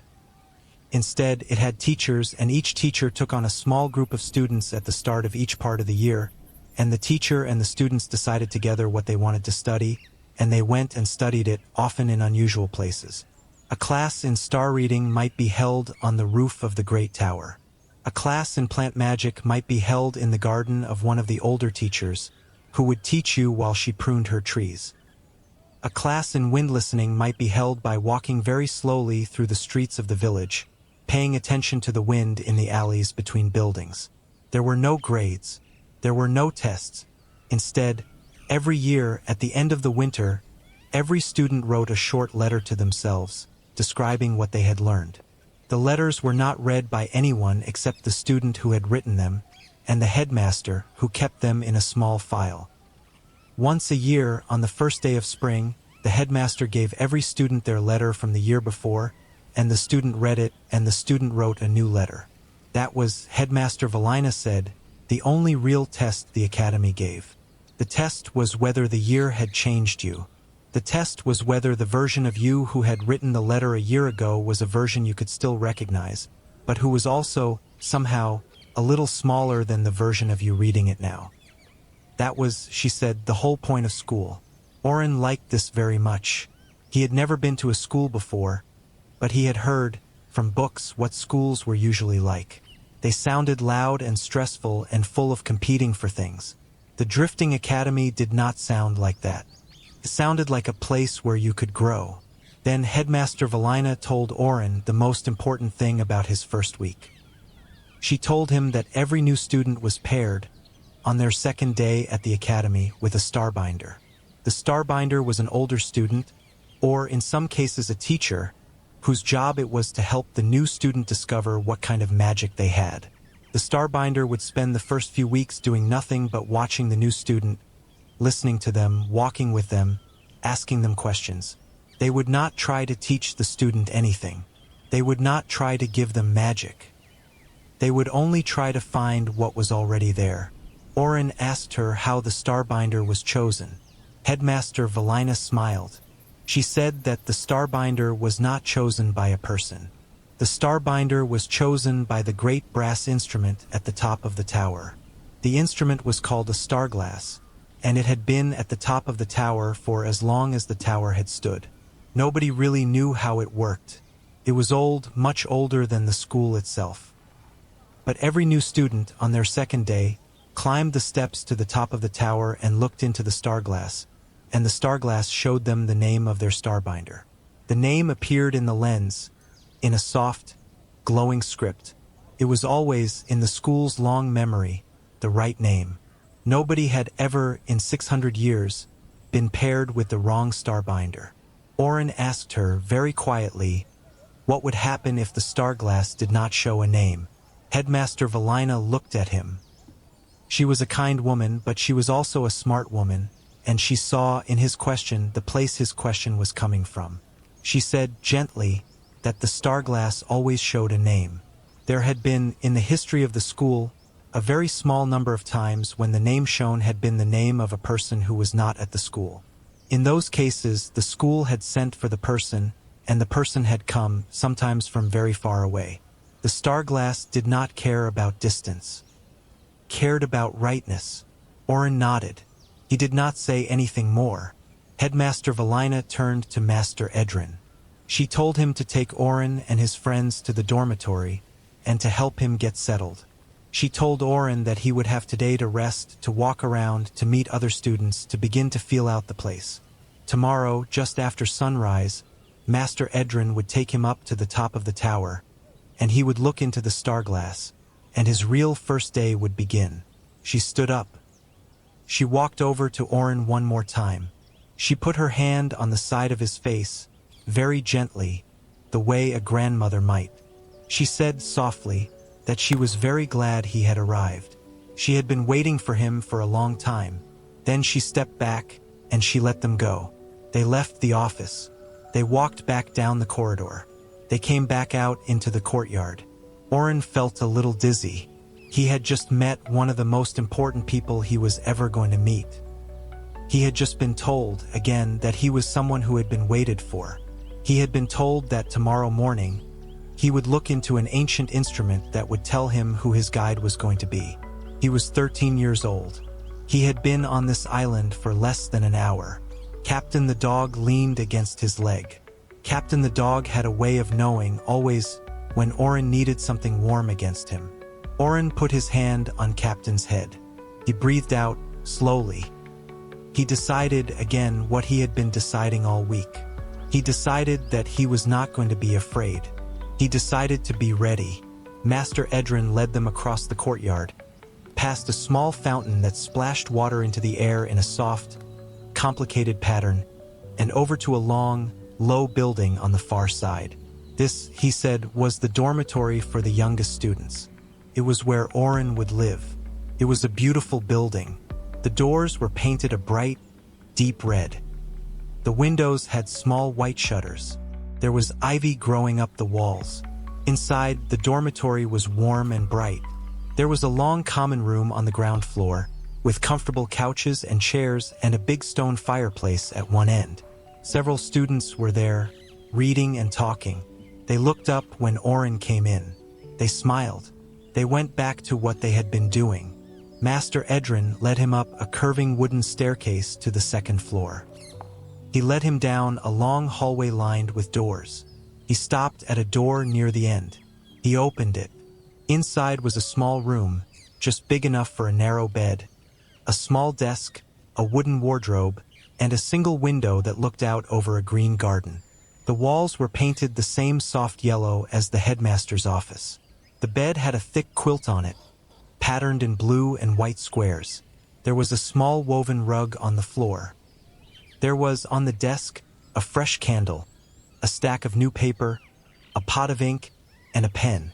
This, Master Edrin said, was Oren's room. It was small, but it was his. Oren put his bag down on the bed. He stood for a moment looking around. He felt, in his chest, a feeling he had never quite felt before.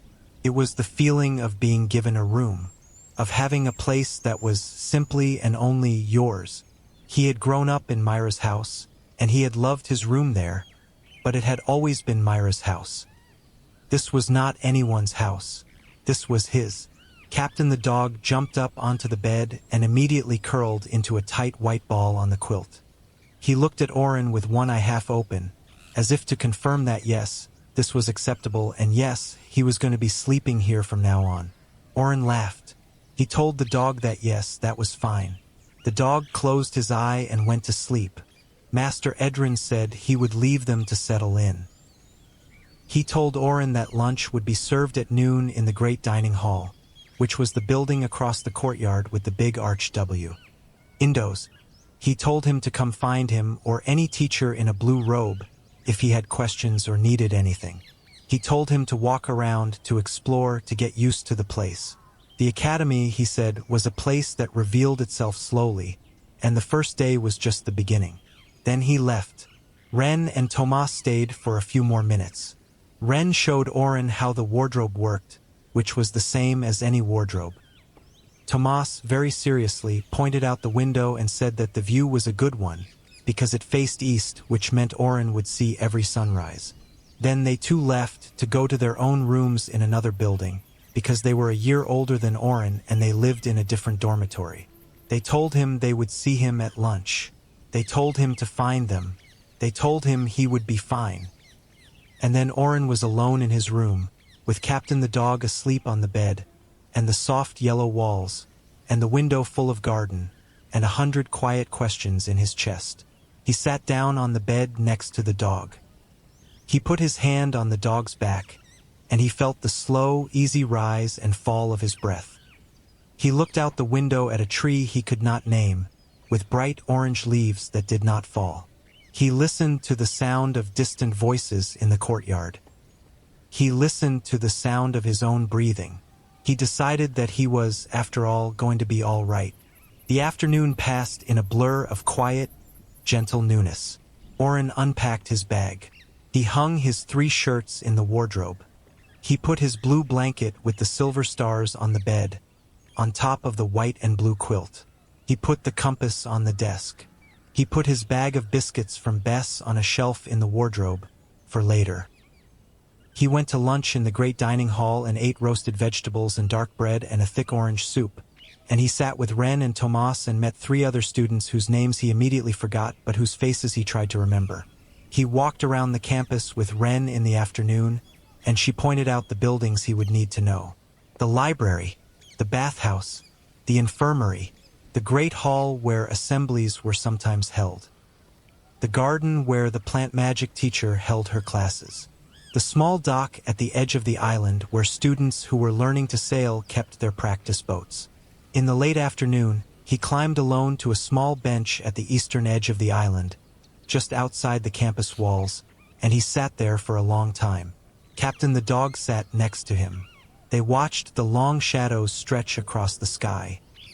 They watched, far below, a flock of large white birds wheel in slow circles over the rolling mist sea. They did not speak because dogs do not speak and Oren did not have anyone to speak to.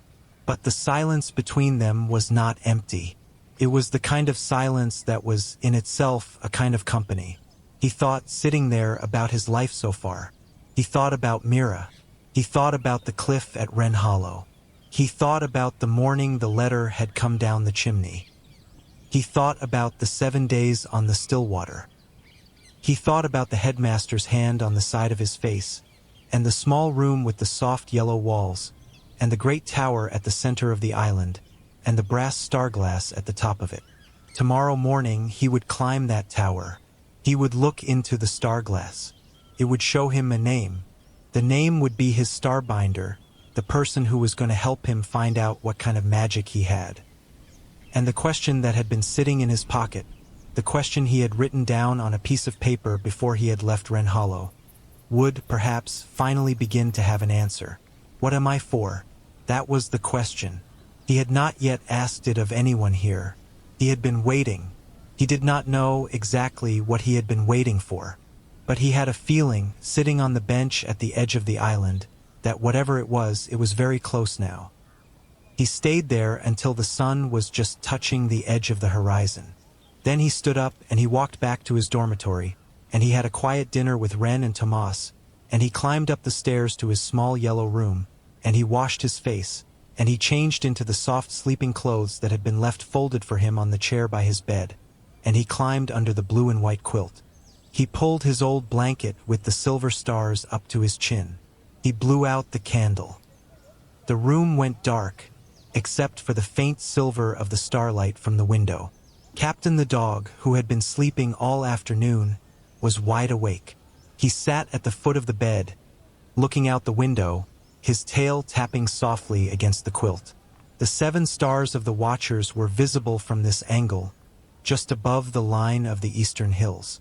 Oren looked at them for a while. He felt them looking back. He felt them somehow paying attention. He closed his eyes. He listened to the sounds of the dormitory. Other students talking quietly down the hallway. The creak of an old wooden floor settling. The far, far away sound of a single bell, ringing somewhere on the island, marking some hour or some moment that Oren did not yet know how to read. He thought about Mira. He hoped she was well. He hoped very much that the compass in his pocket would still, when he wanted it to, turn back and point at her, just so he could know from a great distance that she was there. He fell asleep. That was the end of the 7th day. That was the end of the voyage. That was the beginning of everything else. The morning of the 2nd day at the academy began before the sun. Oren woke in the soft gray light just before dawn, when the sky outside the window was the color of pearl and the garden below was still half asleep. He had not set an alarm. He had not been woken by a knock. He had simply opened his eyes, and he had known, the way you sometimes know in your bones, that today was the day, and that he should be ready. He dressed quietly. He washed his face. He brushed Captain the dog, who accepted the grooming with the dignity of a small king. He took the compass from the desk and slipped it into his pocket. He took the blue blanket with the silver stars, and he folded it neatly on the bed, because Mira had always said that an unmade bed was the start of a careless day, and he did not want today to be careless. Then he went down the stairs of the dormitory, and out into the morning air, and across the still quiet courtyard, and he met Master Edrin at the foot of the great pale tower, exactly where Master Edrin had said he would be waiting. Master Edrin was already there. He was wearing the same calm blue robe as yesterday. He was holding 2 small wooden cups, and from each cup rose a thin curl of steam. He handed one to Oren. He said it was warm milk with honey, and that it was the traditional drink given to new students on the morning of the climb. Oren took the cup. He drank. The milk was warm and sweet and tasted, faintly, of cinnamon and of some other spice he could not name. It settled in his stomach like a small, soft animal curling up to sleep. Then Master Edrin turned and led him to the door at the base of the tower. The door was made of dark wood, very old, with a great iron ring as a handle. He pulled it open. Beyond the door was a narrow stone staircase that wound up and up and up, into a darkness that was lit, every few feet, by another of the soft honey-like globes Oren had seen everywhere on the island. The climb was longer than Oren had expected. He counted the steps for the first 100, and then he lost count. The staircase wound around and around, hugging the inside of the tower, and at every level there were small windows cut into the stone, and through each window Oren could see, briefly, a wider and wider view of the island below them, and the sky around them, and the slow turning of the morning light. After a while his legs began to ache. Master Edrin, who was at least 4 times his age, climbed with the easy, steady pace of a man who had done this climb so many times he no longer felt it. At last they came to a small wooden door at the top. Master Edrin pushed it open. Oren stepped through. The platform at the top of the tower was wide and round and open to the sky. The morning sun, which had just risen, poured across it in soft gold. The air was very still and very clean, and it smelled like the air at the very top of a high mountain, the kind of air that has not been breathed by anyone for a long time. In the center of the platform was the great brass instrument Oren had seen from the ship, the star glass. The star glass was not really a glass. It was a tall brass frame, perhaps as tall as a grown man, in the shape of an open ring. Inside the ring was suspended a single great lens, round and clear, mounted in a setting of tarnished silver. The lens was not flat.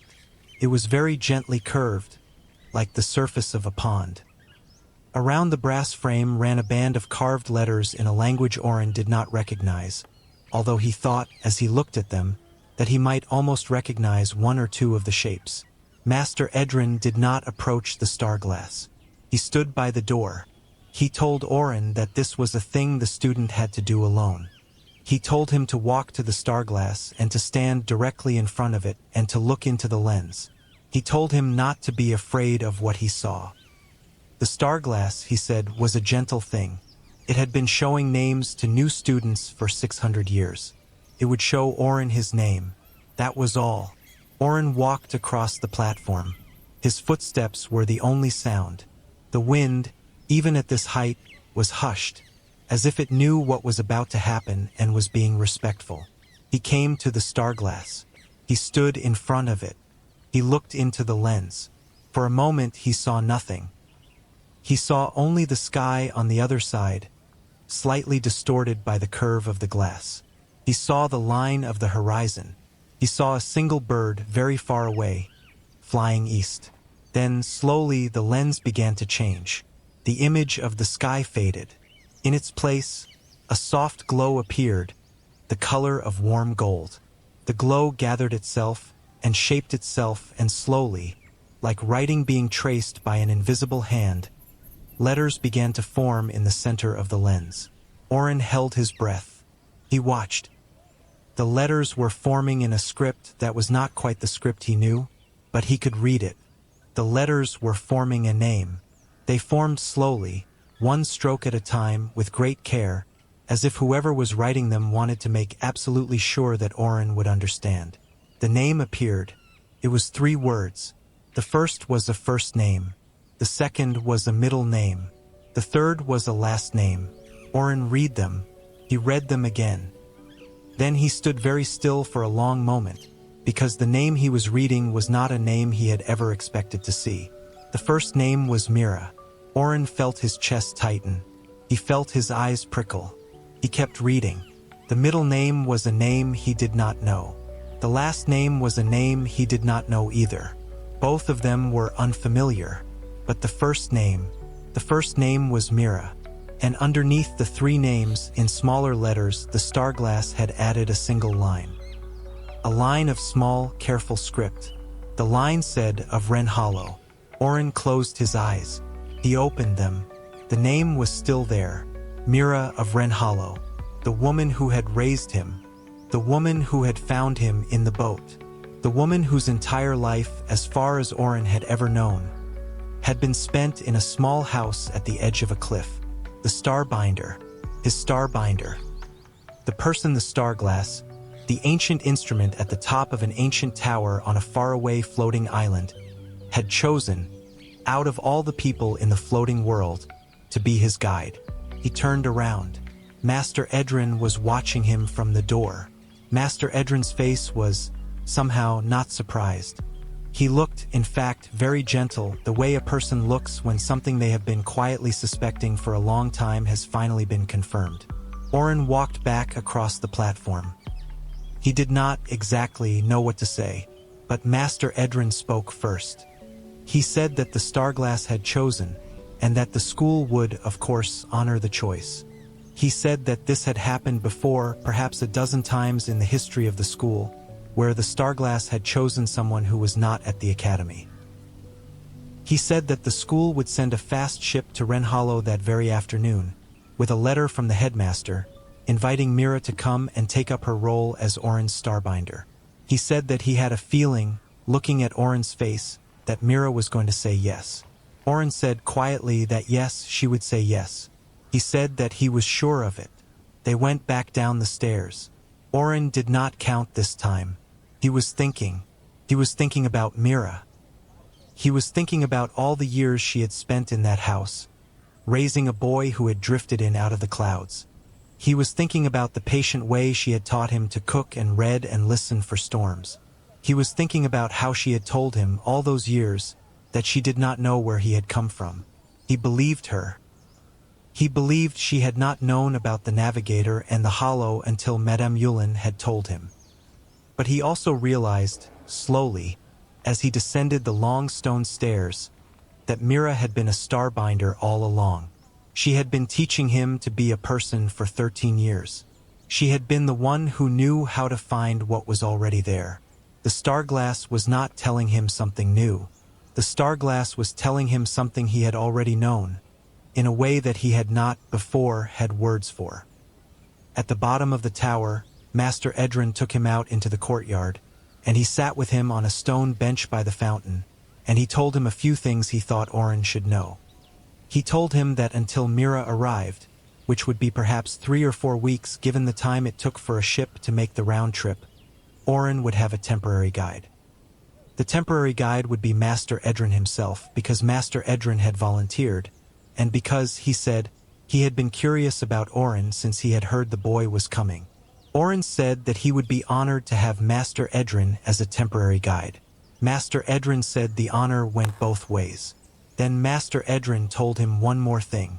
He told him that the school was going to be a little careful with him, not because Oren had done anything wrong, but because of where he had come from, the Hollow. The school took special care with students from the Hollow. He should not be surprised if some teachers paid him a little extra attention. He should not feel watched. He should feel held. The two feelings could be very close, but they were not the same. Oren nodded. He thanked Master Edrin. He stood up. He walked back to the dormitory with Captain the dog at his heels, and he climbed the stairs to his small yellow room, and he sat on the bed for a long time just feeling everything. He felt happy. He felt strange. He felt loved. He felt, more than anything, that the world was much larger than he had thought it was, and that it had been arranging itself for years in patterns he could not see, and that those patterns were finally beginning to show themselves. Outside the window, the sun was climbing. The garden was filling with light. The orange leaves of the tree did not move, because there was no wind. A bird called somewhere far away. Captain the dog sighed in his sleep, the deep, contented sigh of a dog who was where he wanted to be. That was the morning of the second day. That was the morning of the star-glass. That was the morning Oren learned that his guide had been his guide from the beginning, and that the question he had been carrying, the question of what he was for, was a question that the woman who had raised him would, in time, help him answer. The weeks that followed were the gentlest weeks Oren had ever lived. He went to his temporary lessons with Master Edrin every morning, and Master Edrin did exactly what a starbinder was supposed to do, which was nothing in particular. He walked with Oren. He listened to him. He asked him questions. He did not ask the kind of question that had a right answer. He asked the kind of question that opened a door inside Oren's mind, a door Oren had not known was there. What do you notice first when you walk into a room? What is the difference, for you, between a quiet that is empty and a quiet that is full? When you close your eyes and think of home, what shape does the word take in your mind? Is it a house? Is it a person? Is it a feeling? Is it a direction? Oren answered the questions as best he could. Some of the answers came easily. Some he had to think about for days. Master Edrin never seemed in a hurry. He never seemed bored. He treated every answer Oren gave him as if it were a piece of a puzzle, important for its own sake, not yet ready to be put into any particular place. Oren made friends, slowly. Tomas and Ren remained his closest companions, but the three of them were folded into a larger group of students who met often in the common room of Oren's dormitory in the evenings. There was a tall, quiet girl named Jenna, who had a magic for growing things, and who could make a seed sprout in the palm of her hand. There was a boy named Pell, the same age as Oren, who had freckles all across his face and a laugh that was much louder than the rest of him, and whose magic, he said proudly, was for finding lost things, although so far he had only ever found things he had lost himself. There was an older student named Adola, who was nearly 17, and who was kind to Oren in the easy, calm way that older students could be kind to younger ones, without ever making it feel like a favor. They sat together in the common room in the evenings, in front of the great stone fireplace, and they talked about small things. They talked about the day. They talked about the teachers. They talked about a book one of them had been reading. They talked sometimes about what they hoped to be when they were finished with school, although nobody talked about it for very long, because they were all young, and the future was so far away that they could hardly see it, and what was the use of squinting at something too far to see?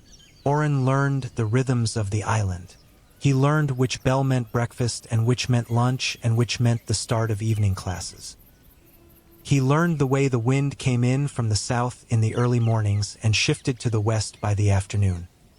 He learned to recognize the calls of the long-bodied birds that flew around the cliffs of the island, and he learned that there were 17 different kinds of them, and that each of them had a different voice, and that the cloud people had taught the people of the island long ago how to tell them apart by their songs. He learned how to read the colors of the great brass clock at the top of the dining hall, which did not have hands like a clock from Wren Hollow but instead changed colors as the day progressed: deep blue at dawn, pale gold at noon, soft pink in the evening, and a deep, restful indigo at night. He learned, in short, to live there. He learned the way every child learns the place they grow up, by walking it and breathing it and being in it day after day until it stops being strange and starts being home. Mira arrived 3 weeks and 4 days after the morning of the Starglass. Oren was sitting in the courtyard when the ship came in. He had been reading a book on a stone bench. Captain the dog was lying at his feet. The afternoon sun was warm. Master Edrin had told him that morning that the ship was expected before sunset, and Oren had been trying very hard to read his book, although his eyes kept drifting up to the western sky, where the ship would come from. He saw her before anyone called him. He saw the silver sails appear first very small against the pale blue. He saw the ship grow larger and larger, and finally settle in alongside the dock at the lower edge of the island. He stood up. He left his book on the bench. He started walking toward the dock, slowly at first, then faster, then in something that was not quite a run but was close to one. Captain the dog ran ahead of him because dogs know. When he came down the stone steps to the dock, Mira was already on it. She was standing at the bottom of the plank with a small bag at her feet, and she was wearing the same dark gray dress she had been wearing on the morning he had left, and her hair, which had always been gray, was a little grayer, and her face, which had always been kind, was the most beautiful face Oren had ever seen. He did not run the last few steps. He walked them. He came up to her, and he stopped in front of her, and he did not, for a moment, know what to do with his hands. Then she opened her arms, and he stepped into them, and he held on, and she held on, and Captain the dog wound around their ankles and whined softly, because he was happy too. They stood there for a long time. Neither of them said anything. They did not need to. When they finally stepped back, Mira put her hands on the sides of his face. She looked at him. She told him simply that he had grown. He had been gone for not quite a month, and she said he looked half a year older, somehow. He told her that he did not feel older. He felt the same. She smiled. She told him that was always how it went. Other people noticed your growing before you did. That was, she said, one of the kindnesses of having other people in your life. She had come, she told him, because she had been asked to. She had read the headmaster's letter many times. She had thought about it for a full day before answering. She had wondered, she said, whether she was the right person to be his starbinder. She had wondered whether the Starglass had perhaps made some sort of mistake, although the headmaster's letter had said that the Starglass did not make mistakes. She had not, she said, ever thought of herself as a teacher of magic. She had not thought of herself as a teacher of anything, really, except cooking and mending and listening. But then, she said, she had remembered. She had remembered the boat. She had remembered the morning she had found him.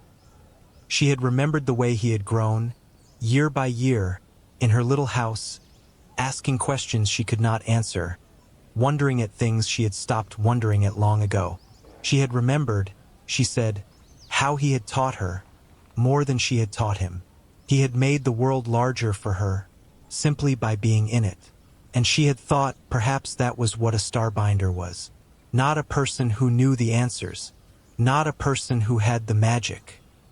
A person who had been paying attention to one particular other person for long enough that they could, when the time was right, point at what was already there. So she had said yes. She had packed a small bag. She had closed up the house in Wren Hollow, although she had left a key with the neighbor, who had promised to feed the chickens and water the herbs.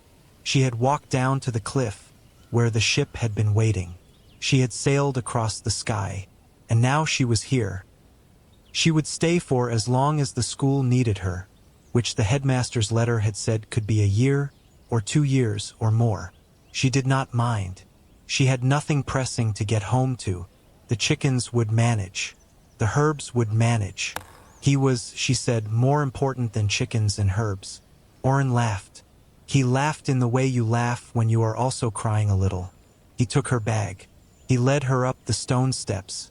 He led her across the courtyard. He led her to the headmaster's office, where Headmaster Valina greeted her warmly, and offered her tea, and sat with her for a long time. After that, he led her to the small house that had been prepared for her at the edge of the campus. A little stone cottage with ivy on the walls and a yellow door. He showed her the cottage. He showed her the bed, which had a thick wool blanket folded at the foot, the same color as the blanket she had used at home. Someone, he thought, had paid attention. Then they sat in the cottage's small kitchen, and Mira made them both tea in the way she always had, and they talked. They talked for hours. They talked until the sun set and the sky outside the window turned its long, slow series of colors. They talked until Captain the dog fell asleep on the rug by their feet. They talked until the candles needed lighting. They did not, in all that talking, decide anything in particular. Mira did not, that night, begin to teach him magic. She did not, that night, tell him what he was for. They simply talked, in the way two people who have missed each other for a month talk. They caught up. They told stories. They laughed about small things. He told her about Tomas and Ren and Captain Halloran and Bess. She told him about the neighbors, about the chickens, about a strange dream she had had on the 3rd night of her own voyage. She had dreamed, she said, of a small wooden boat drifting through a soft, glowing mist. Oren had gone very still when she said that. He had told her, then, about his own dream, the one he had had on the 1st night of his voyage. The dream of a song he could not remember. Mira had looked at him for a long time. Then she had said, very quietly, that perhaps the 2 dreams were 2 halves of the same dream, sent across the sky between them. She did not know. She said it like a person who was used to not knowing, and who was not afraid of not knowing, and who knew that not knowing was, often, the doorway through which the next thing came. Oren went home that night, back to his small yellow room in the dormitory, and he slept the deepest sleep he had slept since he had come to the academy. He slept the sleep of a person whose home had finally caught up to him. He slept the sleep of a person who had been carrying a small piece of worry without knowing it, and who had set the worry down at last, because the person who could carry it for him had arrived. In the weeks that followed, Mira and Oren began the slow, gentle work of being starbinder and student. They walked together in the mornings, through the gardens and the courtyards and along the small streets of the village at the edge of the campus. They sat in her cottage in the afternoons, and she made him tea, and they talked about anything that came to mind. She did not ask him the kinds of questions Master Edrin had asked him. She asked him different questions. She asked him to remember small things. Did he remember the first time he had walked to the cliff edge by himself? Did he remember the morning the compass had first turned in his hand? Did he remember the night, years ago, when he had heard the singing from the clouds, and had come to her bed, and had asked her to listen too, and she had listened, although she had not heard anything, and she had held his hand until he had gone back to sleep? Oren remembered all of these things. He had not thought about most of them in years. As he remembered them, talking with Mira at her kitchen table, he began to notice something. He began to notice that all of his memories, the ones that felt important to him, had a particular shape. They were all memories of paying attention to something other people had not noticed. The blinking patterns of the stars below the clouds, the faint singing in the air, the way the compass turned, the way the wind in the cliff face on certain afternoons made a sound that was almost a voice. Mira noticed, before he did, that this was a pattern. She did not point it out to him. She let him notice it himself. After several weeks, when he came to her one morning and said, slowly, that he thought he was beginning to understand something. She only smiled and asked him what.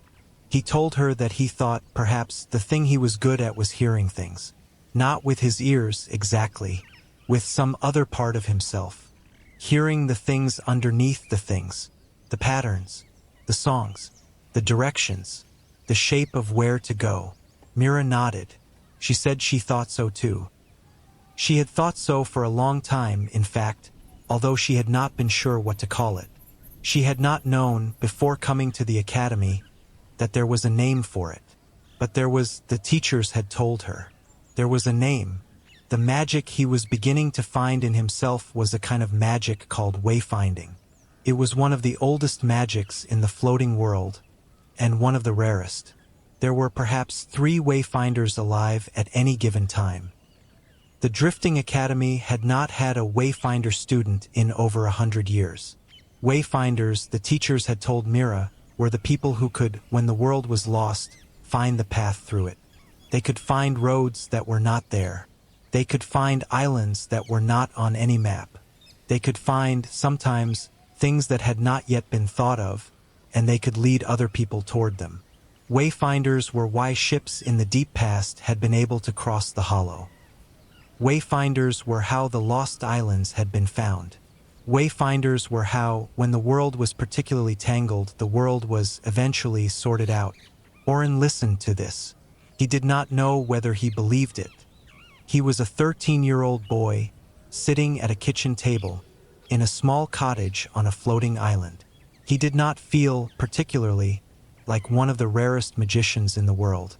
He felt like himself, slightly tired, slightly hungry, very glad to be sitting with Mira. But he thought also that perhaps that was how all magic felt from the inside. Perhaps even great magic, when you were the one carrying it, just felt like yourself. Perhaps the only difference between an ordinary person and a magician was that the magician had been told what to call the thing they had always been. He sat with that thought for a long time. Mira did not interrupt it. She just poured him more tea. The rest of the story, the long story, the story of what Oren became and what he found and where his wayfinding took him, is for another night. It is for 100 other nights. He went on to do many things. He went on to find the lost hidden archipelago when it drifted out of the sky for a generation. He went on to befriend the hollow bird, although that part of the story is a long one and full of strange turns. He went on to bring Tomas home to the Cloud Cities for a great festival, and he went on to sail with Ren on her first command. He went on, eventually, to enter the hollow himself and to come back and to bring with him a story that explained, at last, where the children of the hollow came from, and why they were sometimes carried out, and what the bird with the folded wings was waiting for.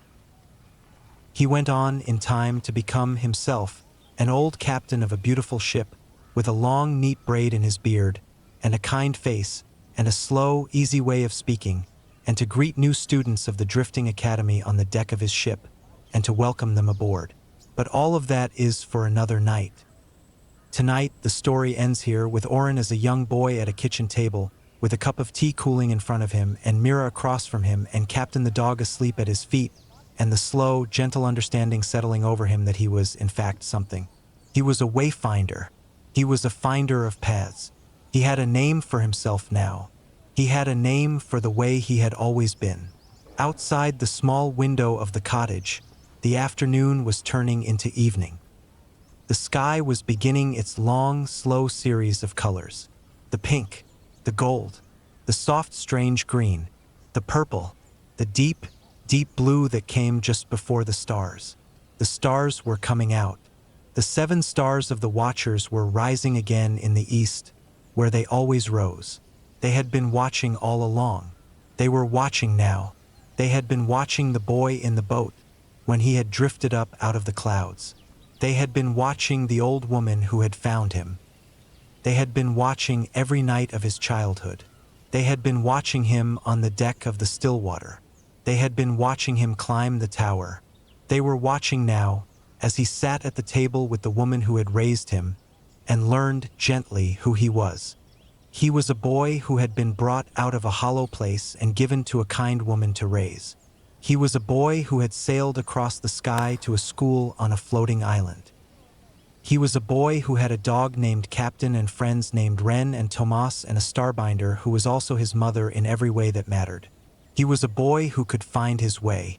He was a boy whose compass pointed at whatever he loved most, and whose compass, more and more often now, pointed at no one thing, but at everything around him at once. He was a boy who, at this moment in this cottage, was loved. That was enough.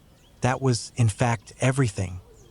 The stars came out one by one, and then 1,000 at a time, and then all of them at once, and the sky was a vast soft darkness scattered with silver, and the floating island of Whisperwind drifted, slowly, on its long, slow path through the air.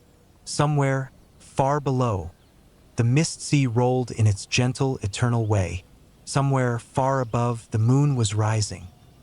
Somewhere, in a cottage on the edge of a campus on the edge of a floating island in the middle of a great sky, a boy was finishing a cup of tea with the woman who had raised him, and he was, for the first time in his life, completely at peace. You can rest now. You have come a long way with him tonight. You have sailed the sky. You have climbed the tower. You have sat at the kitchen table. You have heard the wind in the silver sails and the soft tapping of a dog's tail against a wooden floor. You have watched the 7 stars rise. You have done a great deal just by listening. Let your breath slow. Let your shoulders drop. Let your hands open. You do not need to hold anything tonight. The compass is in the boy's pocket, and the boy is in the cottage, and the cottage is on the island, and the island is in the sky, and the sky is held by something older and gentler than anyone has ever quite been able to name. You are held too. You always have been. You can sleep. Good night, Sky Sailor. Good night, Wayfinder. Good night, you. The story will be here tomorrow if you want it. The still water is not going anywhere. The 7 stars are not going anywhere. The boy at the kitchen table is not going anywhere. They will all be here, exactly where you left them, the next time you close your eyes. Sleep well. Sleep deeply. Sleep long. Good night. And so the boy sits at the kitchen table, and the woman who raised him pours another cup of tea, and the 7 stars rise in the east the way they always have. That is where we leave him for tonight. But before you drift away entirely, before your breathing settles into the slow, deep rhythm of real sleep, let us take a quiet moment together. Let us look back at the long road we just walked, and at the small, soft lessons it left along the way like stones in a riverbed, smooth and easy to hold. Think back, if you can, to the very beginning, to the cliff that did not drop into the sea but into the sky, to the village of 57 honeywood houses with copper roofs the color of moss after rain, to the last house at the edge, where a boy named Oren grew up under the kind, patient care of a woman named Mira. Remember how he had been found, not born. Remember the small wooden boat, the dark blue blanket with its silver stars, the compass that pointed at whatever the person holding it loved most, the single folded paper with one careful word on it, which was his name. Even at the start, this story was already whispering something gentle to you, although you may not have noticed it at the time. It was whispering that no one truly begins alone, that even the smallest, most uncertain beginning is, somewhere underneath, an act of care, that somebody somewhere wanted you to be safe. Remember the letter that came down the chimney on a draft of warm wind that smelled like cinnamon and rain, the seal of deep ocean blue wax pressed with a single open eye and 7 stars, the school that had been waiting for him. Remember how Myra's face moved through 3 feelings in less than a single breath. Surprised, sad, relieved. That small moment held one of the quietest lessons of the whole story. That the people who love us often know we are leaving long before we do, and they prepare themselves quietly, without making us carry their preparation. Mira did not cry on the cliff edge. She had decided weeks before that she would not. She wanted Oren to leave feeling brave. That is a kind of love that does not announce itself. That is the kind of love that takes its own grief into a back room and closes the door, so that the person who must go can go lightly. Hold that one in your hand for a moment.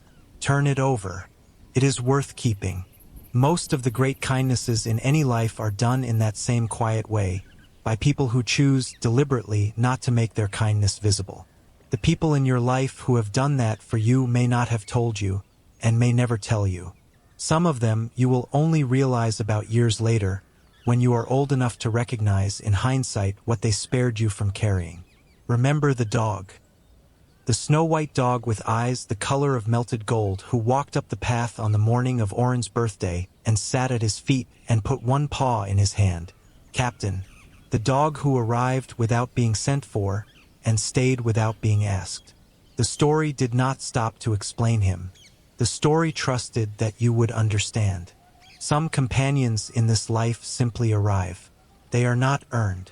They are not summoned. They come because something has decided it is time, and the only thing required of you is to recognize them when they come, and to not turn them away. That is a lesson, too. Watch for the things that arrive on their own. Be kind to them.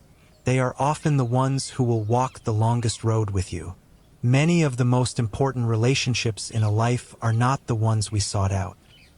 They are the ones that appeared at our door one ordinary morning, and we, half by accident, half by something deeper, decided to open the door. Remember the ship, the still water, the dark polished hull carved with vines and constellations, the silver moth-wing sails that caught the wind and hummed, the figurehead of a woman holding a lantern lit with the color of the deepest part of the sea. Remember the people who waited for Oren on her deck. Captain Halloran with his braided beard and easy slowness. Wren with her autumn-red hair and her watchful, waiting eyes. Tomas the cloud boy with his soft silver-gray skin and his quiet smile. Madame Yulin who listened to the wind. Idris Vale who almost never spoke. Bess who cooked porridge that could have made a sky pirate weep with joy. Each of them, in their own small way, was a lesson. Halloran taught us that the best leaders do not rush. Wren taught us that friendship sometimes begins with suspicion and ends in trust, and that this is, in fact, the most reliable kind of friendship there is. Tomas taught us that gentleness is not weakness, and that the people who seem fragile are very often the ones holding the strangest, most beautiful kinds of power. Madame Yulin taught us to listen for the things underneath the things. Idris taught us that quiet people are not empty. They are full. They are simply careful with what they pour out. And Bess taught us that food eaten alone is only half as nourishing as food eaten with friends, which is a sentence worth saying twice. Food eaten alone is only half as nourishing as food eaten with friends. Remember the sky reading lessons on the deck. The drifttails meaning the wind was changing. The whitebacks meaning fair weather. The close skies meaning rain. The anvils meaning storm, and meaning that a wise sailor always changed course. And remember what Tomas added to those lessons. That the cloud people did not think of clouds as weather. They thought of clouds as houses and gardens and roads, and sometimes on holidays as music. They taught us that an angry cloud was simply a cloud that had every right to be angry, and that the right thing to do was to leave it alone and let it work itself out. That is one of the gentlest pieces of wisdom this story gave us. When something is upset, do not poke at it. Do not interrogate it. Do not press it with questions. Let it be. Trust that it will, in its own time, return to peace. Treat your own anger the same way. Treat the anger of the people you love the same way. Anvils calm down. They always do. Remember the curl. The small spinning storm with the gold lightning at its heart. Remember what Captain Halloran said when Oren told him it had been beautiful rather than frightening. He said most things that look dangerous are also beautiful, if you know how to look at them properly. The trick is to keep your distance, to respect them, to never get so used to a beautiful, dangerous thing that you forget it can hurt you. That advice was for storms, but it was also for many other things. For anger that is not yours. For people who shine very brightly but whose light is hot. For paths that look golden but lead through unstable air. Beauty and danger are very often the same thing wearing different clothes. Look at both. Honor both. Keep your distance when the wind tells you to. Remember Idris by the bow of the ship. Remember what he told Oren about fear. That fear was the mind's way of asking whether you were sure. That the right thing to do was to thank the fear for asking, and then to answer it honestly. Yes, I am sure. Or no, I need to think. Either answer was fine, he said. But the fear deserved a real one. That is one of the lessons in this story I want you to carry the longest. Most people ignore their fear, or they let it run their whole life. Both are ways of not respecting it. And anything you do not respect eventually will not respect you back. Your fear is a guest in your house. You are the host. Greet it. Listen to it. Decide what to do. Then gently let it find its way out the door. Notice that Idris did not tell Oren to be fearless. He did not tell him to push the feeling down. He told him to honor it, to answer it like a real question. That is a very different relationship to have with the harder feelings inside you. They are not your enemies. They are not even your problems. They are messages from older, deeper parts of yourself, asking only to be heard before they go. Remember the long watch, the midnight at the wheel. Captain Halloran taking Oren's hands and placing them on the warm wood, and telling him to close his eyes, and to feel the small vibration of the sail heart. Remember how Oren felt the wind not as a thing outside the ship, but as a thing the ship itself was feeling. Remember how he was tired and rested at the same time. That was the story showing you gently what it feels like to be in exactly the right place at exactly the right time. It does not feel like work. It does not feel like nothing. It feels like a kind of rest you cannot quite describe. If you have ever felt it, even for a moment, you know what I mean. And if you have not felt it yet, I promise you, it is coming. Hold the wheel of your own life lightly. Listen to the small vibrations. They are always trying to tell you something. Remember the captain of the lantern, shouting across the open air. The news she carried, the ship with black sails, the hull that nobody could agree on the color of, the figurehead of a bird with its wings folded, the hollow bird. Remember how Captain Halloran called Oren into his cabin and told him gently that he, of all people, had a right to know, because Oren had come out of the hollow, and the hollow bird had, in the long history of sky sailing, always eventually appeared to the children who had come out of the hollow. Remember the captain's last piece of advice. Worrying about a thing does not make the thing arrive any sooner or any slower. Worrying just uses up the time you have before the thing arrives. Worrying is, the captain said, the worst possible use of time. Better to spend that time looking at the sky, or reading a book, or scratching a dog. Say that one back to yourself quietly. Better to spend that time looking at the sky, or reading a book, or scratching a dog. There is a whole way of living folded into that sentence. There is a whole life waiting inside it for anyone who is willing to take it. Remember Whisperwind I'll rising up out of the sky on the morning of the seventh day. The cupped hand shape of it. The pale stone tower at its center. The long-bodied birds in their slow, beautiful spirals. Remember Master Edrin with his white hair and his calm gray eyes, waiting at the dock. Remember Headmaster Valina with her cloud of silver curls and her desk that had quietly become a garden. Remember the small yellow room in the dormitory with the window that faced east, so that Oren would see every sunrise. Remember the moment Oren first sat on his bed and understood that he had been given a room. A place that was simply and only his. That is a feeling some people do not get until they are very old. Some people never get it at all. If you have ever had that feeling, even for one night you have had something rare. Be grateful for it. Notice when it comes again.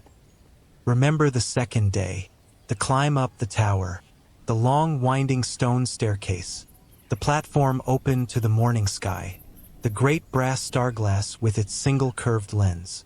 Remember how Oren stood before it, and how the lens went soft, and how letters began to form in glowing gold script, traced by an invisible hand.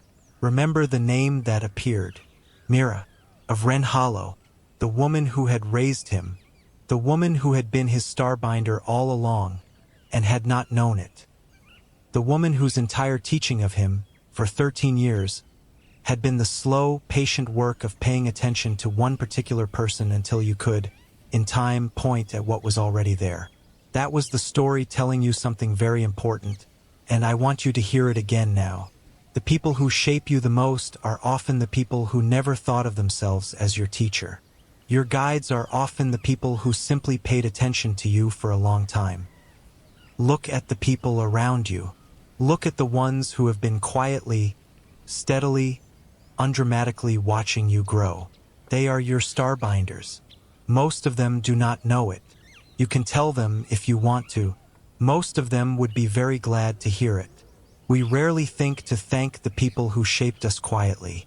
We thank the dramatic ones, the ones who gave a great speech at the right moment, or who pulled us out of some visible trouble. But the ones who shaped us most are usually the ones who simply stayed, who showed up, who poured the tea, who asked the small question and then actually listened to the answer. If you can think of one of those people right now, even just one, hold them in your mind for a breath, and let them know silently that they did good work. They will feel it somehow. People always do. Remember Myra's arrival at the dock. The plain gray dress, the small bag at her feet. The way she opened her arms and Oren stepped into them and did not say anything for a long time, because he did not need to. Remember what she told him in the cottage that evening. That she had wondered whether the starglass had made a mistake. That she had not thought of herself as a teacher of magic.